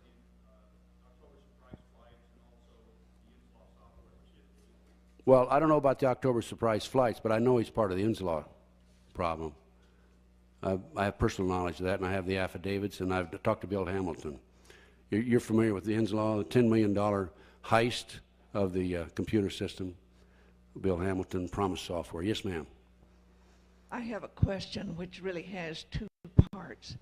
Do you know anything about the Delta Force or the Fifth Column Group and their plan to restore us to the gold standard? Also, in connection with that, there was an article that appeared in the Ventura County paper just this week, and I understand it's creeping out all over the nation, where a group claims Texas independence, the restoration to the independent nation status, and many states have declared that and have the paperwork and everything in process to reclaim independent status. Would you comment about those two things?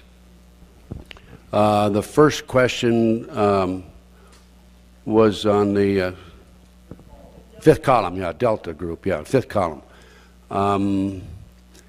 Yeah, I'm sure you're familiar that the Fifth Column is computer wizards who have gotten into the bank accounts in Switzerland, and they're supposedly handing copies of the bank accounts back to the congressmen, senators, the politicians, saying resign or be exposed.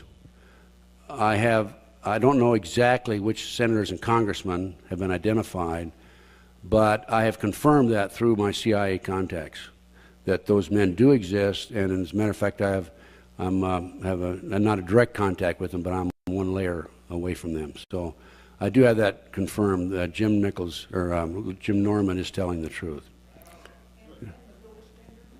I don't know anything about the gold standards. I know that I would have to say that these men are patriotic Americans. These are probably the good old boys. There's supposed to be three of them active, one of them is injured, and one of them died. The independent nation status, last several days ago, over the weekend I think it was, 18th, 2,000 people marched on the state capitol and demanded that Bush vacate his office in Austin, Texas.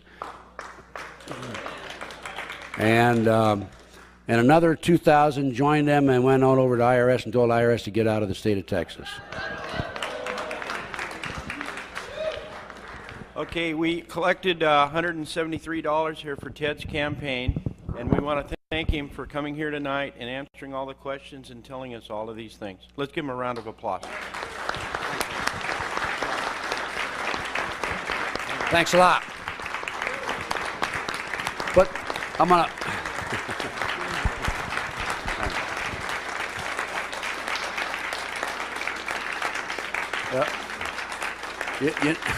Thanks a lot. You've seen this, and you've seen this, and what are the others that they do? I forget. But Bill Clinton goes like this every once in a while. Well, mine is this, right? Thank God we're all free. Let's hope we can stay that way. Ted, yes. We've completed the audio, but we got some more questions, so you want to hang on just Sure, for a few minutes? I'll stay all night. It doesn't matter. I'm just driving back to Las Vegas. I got gas money.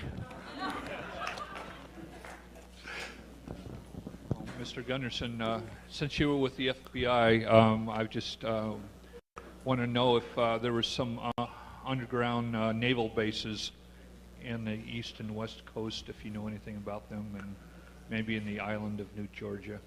I've heard about them. I don't know anything about them. I understand that we have an oil reserve in Bakersfield. There's a lot of controversy up there that the government's selling it off, and it's the oil reserve for the naval fleet. Anybody know anything about that? You heard that? The dome or something? Yeah, I don't know anything about that. I'm sorry I don't know anything about the underground naval. Sorry about that. Dad, I have a question. I met with a producer not too long ago who was asked to view an 8mm video tape which was shot of the Murray building in Oklahoma about halfway up. And she was asked by some Army personnel to verify, was the tape tampered, altered, anything. What it basically showed was a helicopter landing on the Murray building. Several, I think she said 5 people dressed in jump or fatigue clothes getting out of the helicopter, disappearing. She saw only from the waist up because of the parapet wall at the top. They disappeared, and if I'm not mistaken, they were gone for 6 minutes. Came back, got into the helicopter. Helicopter took off, and I think it was 3 minutes later the building implodes. And I'm wondering if you've heard anything. She asked, can I have a copy of the tape? And the personnel said, do you want to live? And she said yes, and he said, forget it. Anyway, have you heard of such a tape, anything like this? No, I have not. I'm sorry. I haven't heard about it. I'd like to get my hands on it, though. Yeah, I would just like to comment. In this paper that's at the back of the table, the Reality Press, we have a pretty good coverage of the Texas Republic. And next month, which will be out the 4th, we're updating. There were 3 indictments served, one on the IRS, one on the de facto state, and one on George Bush. So these are free. They're in the back of the room. Ted, I'd like to get this on record. Senator Dull. Your name, sir? Go ahead. Senator Dull ran for vice president with Gerald Ford in 1976. He replaced Rockefeller when Rockefeller went off. According to a mutual friend, Kathy O'Brien, and she was part of when she was part of the MK Ultra Project Monarch program and used as a sex slave, did not, in fact, to the best of your knowledge, Senator Dull's running mate, Gerald Ford, force her to have oral copulation or perform oral copulation upon him when she was a mere child? Kathy O'Brien? Yes. Well, she said every living president except Jimmy Carter had sex with her. Yeah. So there's no question about that. Well, that's what she told me. Now, there has been rumors that Gerald Ford was a practicing Satanist. And you have heard about that? Yes. Do you think that there's anything to back that up? I don't have any documentation on it, only what I've been told, what I've heard. And then she stated that while in the company of the Clintons, that not her, but her husband had an affair with Bill Clinton. Is that correct? Yes, she mentioned that. She said that. Anal intercourse or something of that nature. Right. Or oral copulation. That's what Yes. I understand. And still one other thing, that Hillary Clinton was interested in her, the shape of her vagina, or there was some mutilation. And I know this all sounds rather bizarre, but this is a very bizarre and very true story. And that Hillary Clinton wanted to take her on and did. Is that correct? That's what she says. And by the way, I have the book here. Is, to the best of your knowledge, is Hillary Clinton AC and DC? Well, just what Kathy's told me. Yes. Do you have any other verification? I don't have any personal experience there. Yeah. We've had private conversations, and you stated that there might be other women who would testify to that.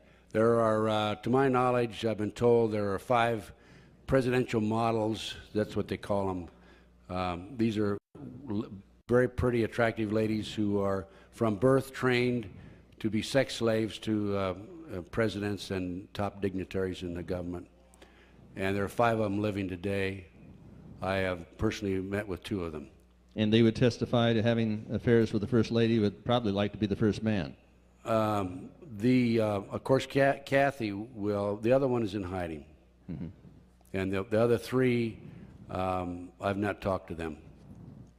I think maybe someday I will. I'm not Do you sure. fear if this story is not revealed that Kathy's life might not be a long one? That's right. And the women the 3 ladies who are in hiding, fear for their life. They've not come forward, and I don't know that they ever will.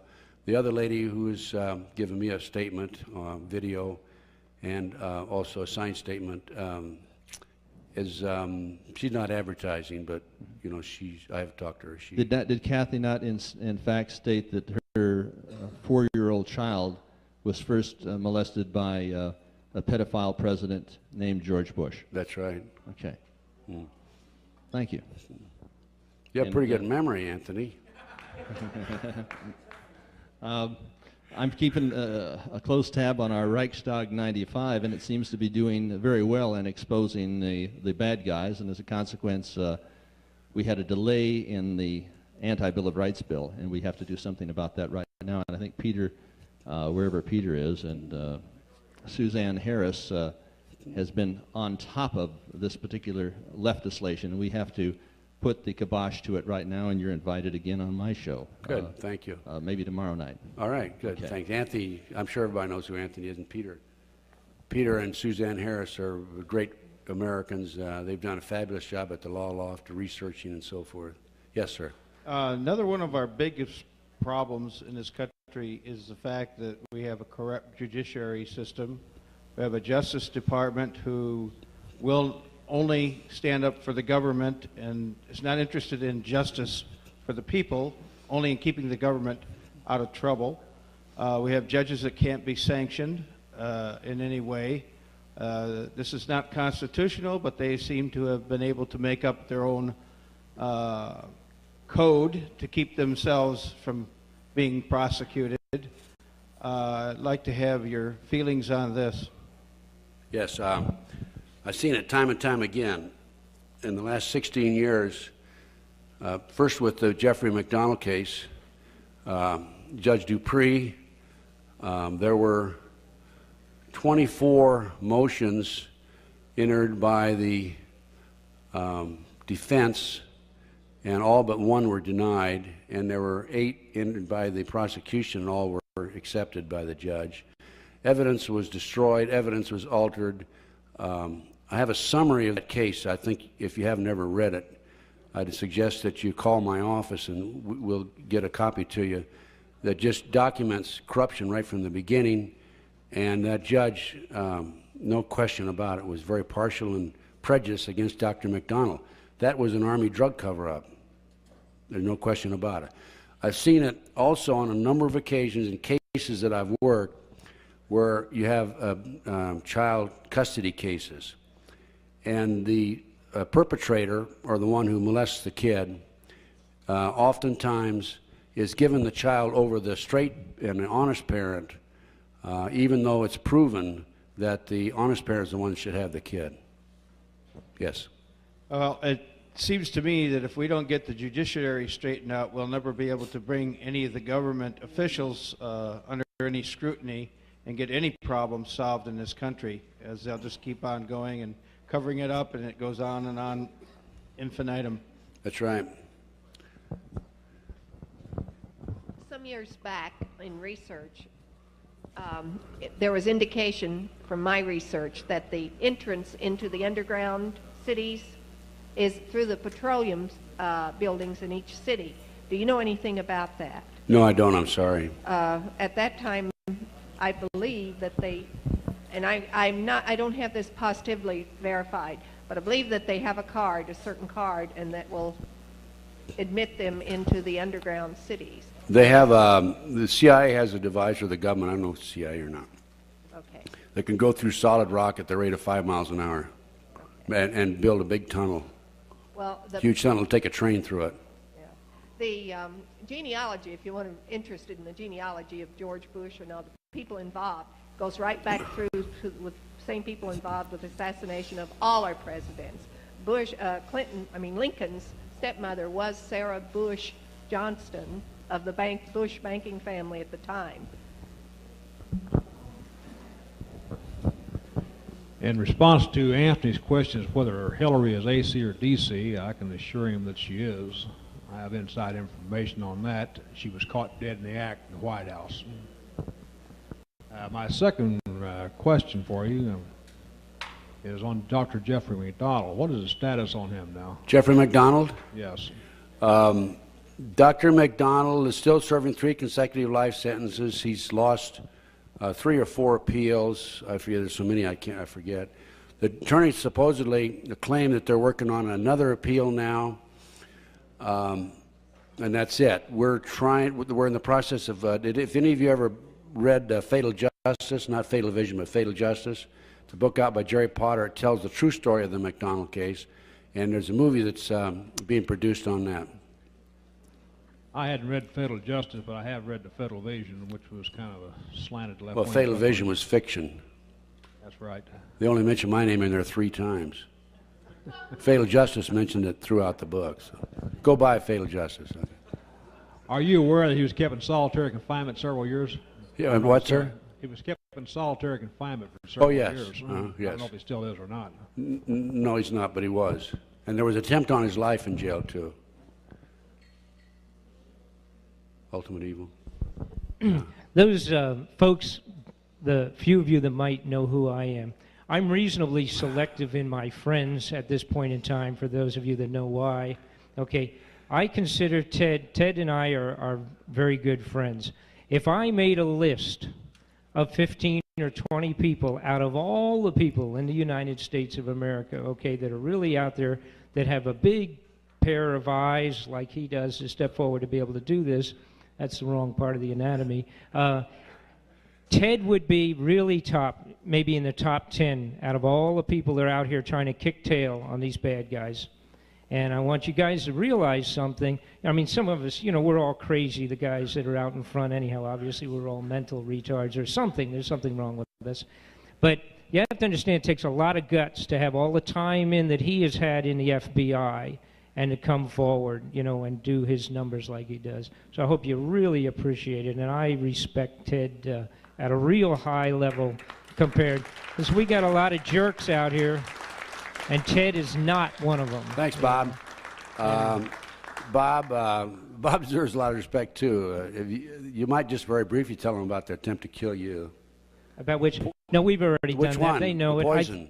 The bulk of these characters already know. I think I really appreciate it. It's. I won't go into the whole thing again, but next time I'm talking, you can speaking here. Most of these are all friends, Ted. So I guess they're filled in. Listen, on the Reconnaisudo thing, this gentleman asked about Reconnaisudo and his veracity and whether he's straight up or down or not. Many years ago, in 1988, I was directly involved with the Inslaw investigations. And Reconnaisudo was directly involved with making the alterations on that stolen computer that Edwin Meese and Reagan's people were involved with. That's all straight up and down. I would say that Reconnaisudo's information is probably 98% correct, and the 2% would only be an error. I think he's completely straight, the same as Ted does. Thanks for coming by, Yeah, Ted. thanks. Yeah. Thanks, Bob. What? Oh, one more? Okay. Just a quick question for Ted. In my readings regarding other former federal government employees, CIA operatives and military intelligence guys and stuff, a lot of them are afraid to come forward and talk because of the secrecy agreements they've signed and subtle threats that are made against, you know, their pensions and in many cases, you know, out-and-out threats. And I was just curious if you've had any of that kind of pressure on yourself. Yes, I have. Actually, I've never divulged any secrets that I knew when I was in the FBI. Everything that I've told you tonight I developed after I left the FBI, so I don't have any obligation to keep it quiet. Also, I was asked last fall by the Society of Former Special Agents of the FBI to explain why I have made certain critical remarks of the FBI, and they specifically directed my attention to 6 or 8 statements I've made publicly, including that the FBI is corrupt. And so they said either recant or resign, and if you don't resign, we're going to expel you. And I took every statement and I documented when I made it and where the documentation was. I furnished it along. I submitted a document about 4.5, 5 inches thick to back up my statements, and I haven't heard from them since. I'm still a member of the Society of Former Special Agents of the FBI. But in the letter, I told them, I said, it's very obvious to me that this inquiry was directed by the FBI itself and not by the Society. And I said, ensure that the FBI itself receives a copy of this response, okay? Now, in the Oklahoma City bombing, I immediately furnished the results of my investigation to the FBI, to our inspector, to Stephen Jones, McVeigh's attorney, to ICI Explosives in Dallas. Immediately furnished it to him. And of all of those agencies and or groups that received the results of my investigation, and I begged the FBI to come see me, and I begged our Inspectors Committee to come interview me. Of all of those, only Stephen Jones investigators came and interviewed me. You see, the thing is, if the FBI would just come to see me, I would just sit down with my tape recorder and tell them all the things that I said tonight, and I would tell them where they can go to get the documentation. In fact, I'd furnish them the documentation. But they don't want to talk to me because they don't want to hear this, because they don't want to have to be placed in a position where they might have to do something about it. It's that simple. And I know that. And I'm just begging them to come see me. Please, FBI. Have you got any plants here tonight, by the way? Come see me.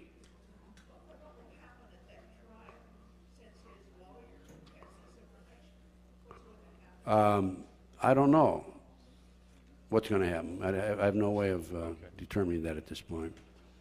Ted, just one more quick thing. Has Jeffrey McDonald ever considered writing a book from his standpoint, what happened in his case? No, he hired Joe McGinnis to write the first book, and he thought it was going to be pro-McDonald, and it ended up being just the opposite. And he sued McGinnis and obtained an out-of-court settlement of $325,000. And then the latest was Jerry Potter, and Jeff helped on that version of Fatal Justice by Jerry Potter.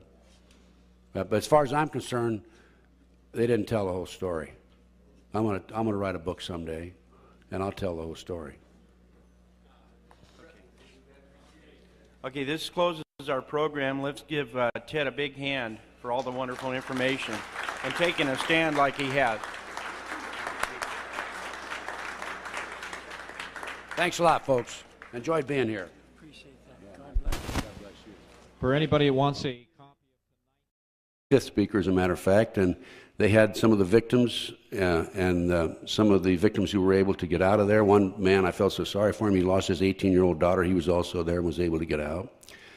They had the relatives of the victims and so forth. And I was the last speaker. And when I got up to speak, a CBS affiliate there took the cameras down and walked off.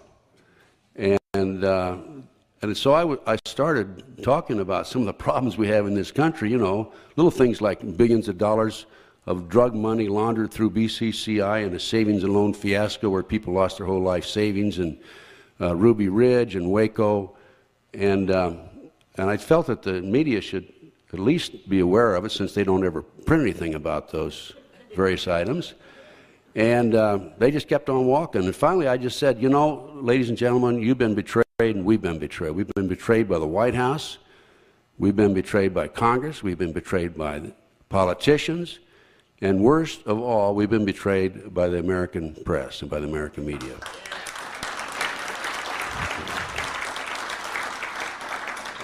And I pointed at them. I said, this is a perfect example. They were walking off to the left. And they turned around, stopped, and looked at me, and I signaled them out.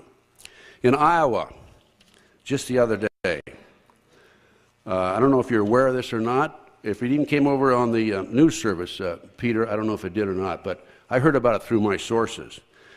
The precinct captains in Iowa were given instructions to call the results of each of their precincts to the voter news service first and foremost. Now, the voter news service is made up of representatives from CBS, NBC, ABC, CNN, and the Associated Press.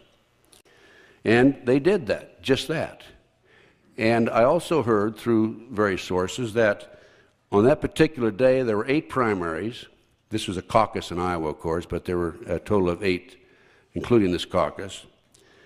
And in Iowa, in the 6 of the 8, the precinct captains, the Republican precinct captains, were given the same instructions. They can't prove it in the other 5 because they were all using computers, and it's impossible to determine if a computer is accurate or not after the fact. There's no way to go back and check on it. But in the Iowa situation, they went back and they found out that they shaved 13% of the votes off of Buchanan. And I understand that story was broken in the Manchester Union Leader, which is a Republican paper in Manchester, well-known paper. But I didn't see it any place, and I've been trying to be alert for it. Did it come across the news service? Okay. That's typical of the American media and the American press. Now, let's talk a little bit about the computers. And this something absolutely has to be done about these electronic voting machines. John DeCamp, a good friend of mine, an attorney in Lincoln, Nebraska, was running for governor of the state of Nebraska in the last election. A week before the election, he was first in the polls. First time in the history of the Omaha World Herald, by the way, that they had never published the results of the polls. Now, there's a reason for that, because John DeCamp had identified one of the main perpetrators in the Nebraska Franklin cover-up case as Harold Anderson, former publisher of the Omaha World Herald. And, of course, Bob Wadman, chief of police, was one of the individuals identified by the children. And Eugene Mahoney's politician linked to Spence, that's Craig Spence. Craig Spence was a CIA operative whose specialty was to set up and blackmail prominent politicians, dignitaries, ambassadors, and so forth. And once they were blackmailed, then, of course, our government, mainly the CIA, for the most part, had them in their hip pocket. So that's a very common thing.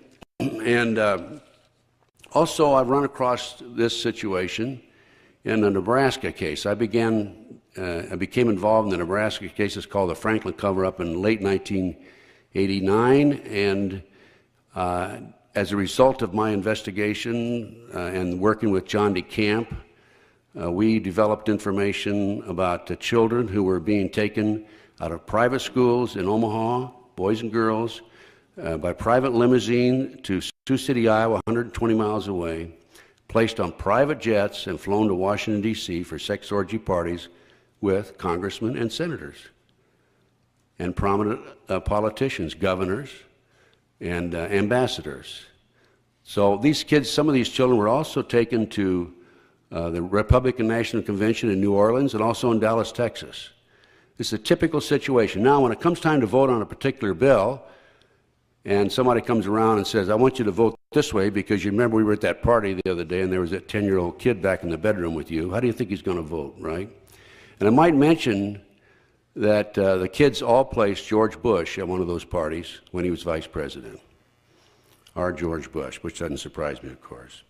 Okay, the next point in question with this, the Illuminati and Mr. Weissaup's ideas is the Illuminati on the campuses and on the faculties of colleges and universities we recommend students possessing exceptional mental ability, belonging to well-bred families with international learnings for special training in internationalism.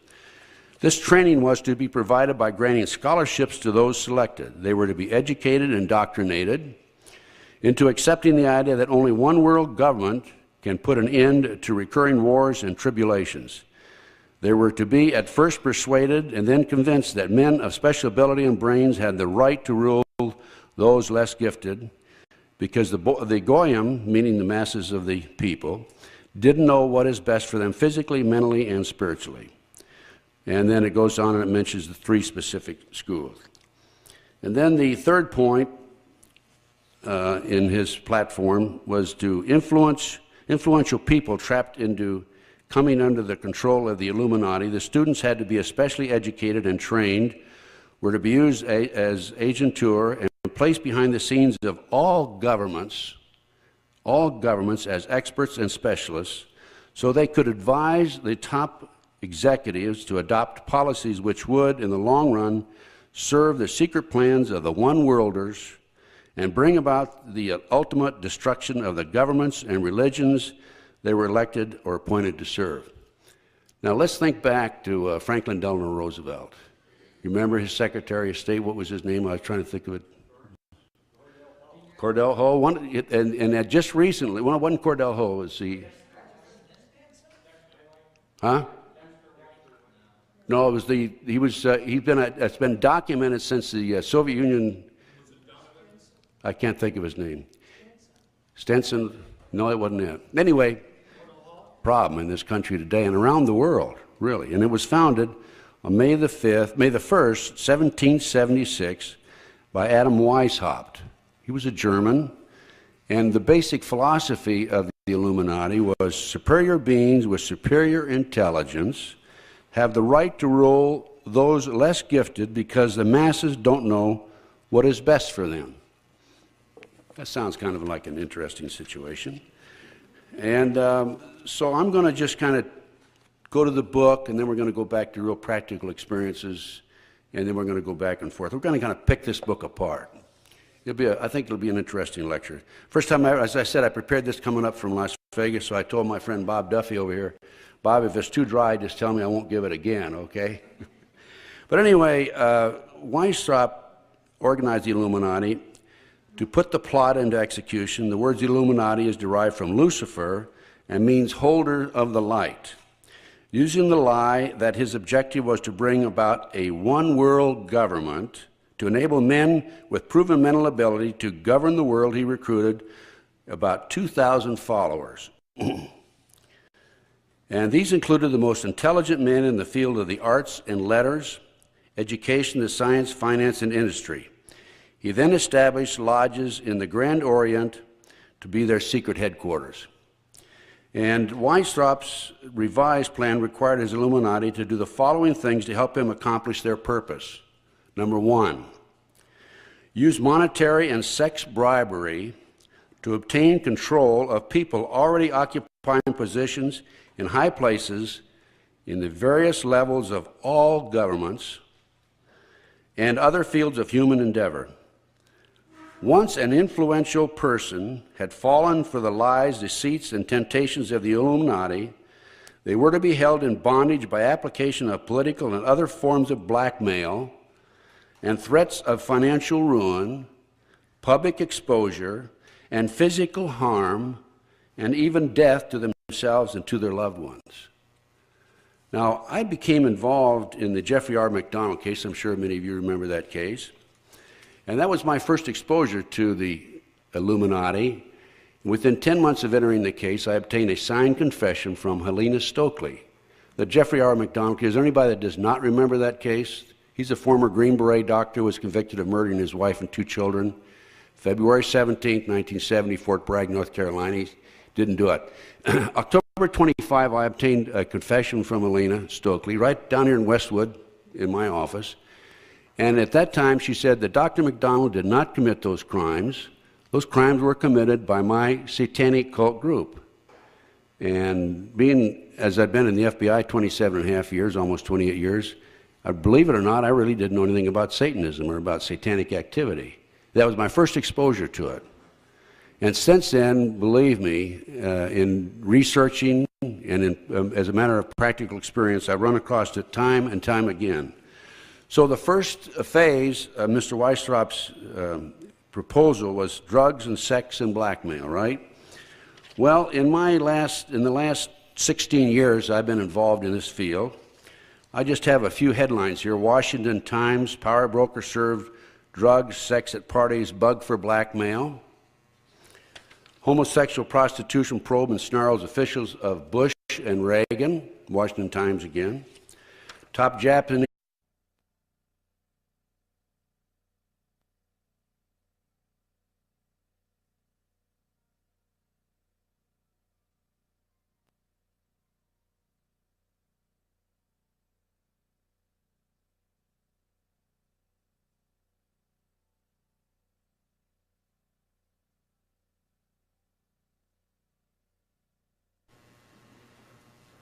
This evening at the Granada Forum, we welcome presidential candidate Ted Gunderson. As regards his background, he is a former special agent in charge of Los Angeles office of the FBI. He served there for 27 and a half years.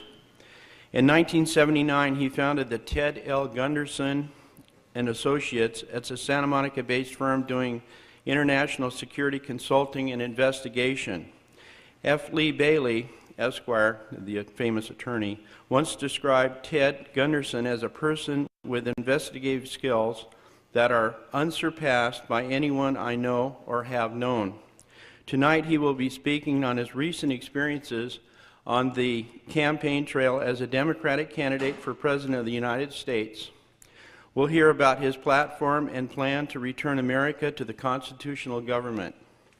Additionally, he'll talk about the Oklahoma City bombing, Satanism, child abduction, and drug running. Now, please join me in giving Ted a warm welcome. Thank you very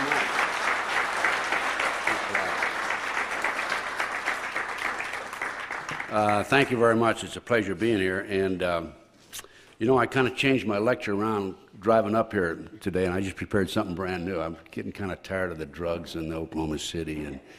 But maybe we can go into that in the question and answer. In fact, I welcome it.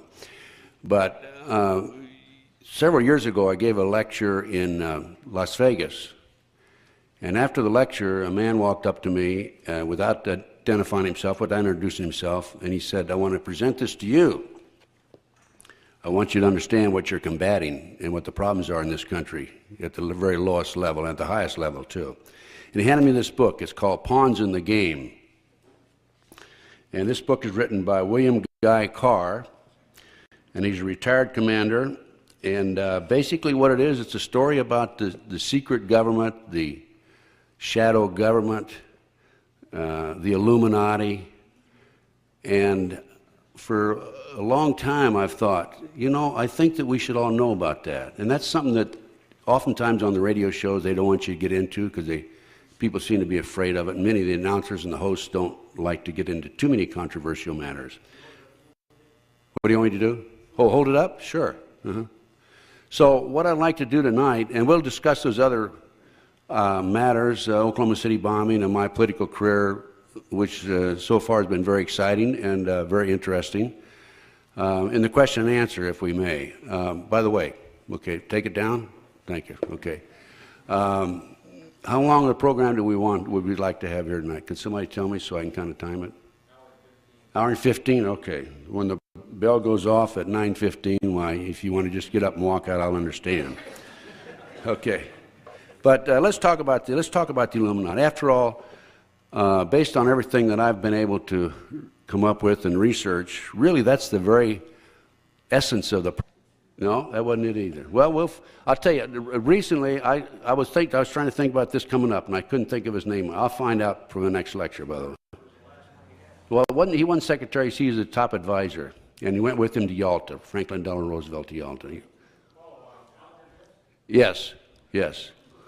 And it's been documented since the fall of the wall, the Berlin Wall. It's been documented that Alger Hiss was, in fact, a Soviet spy. And look what we gave away at Yalta. So this is typical.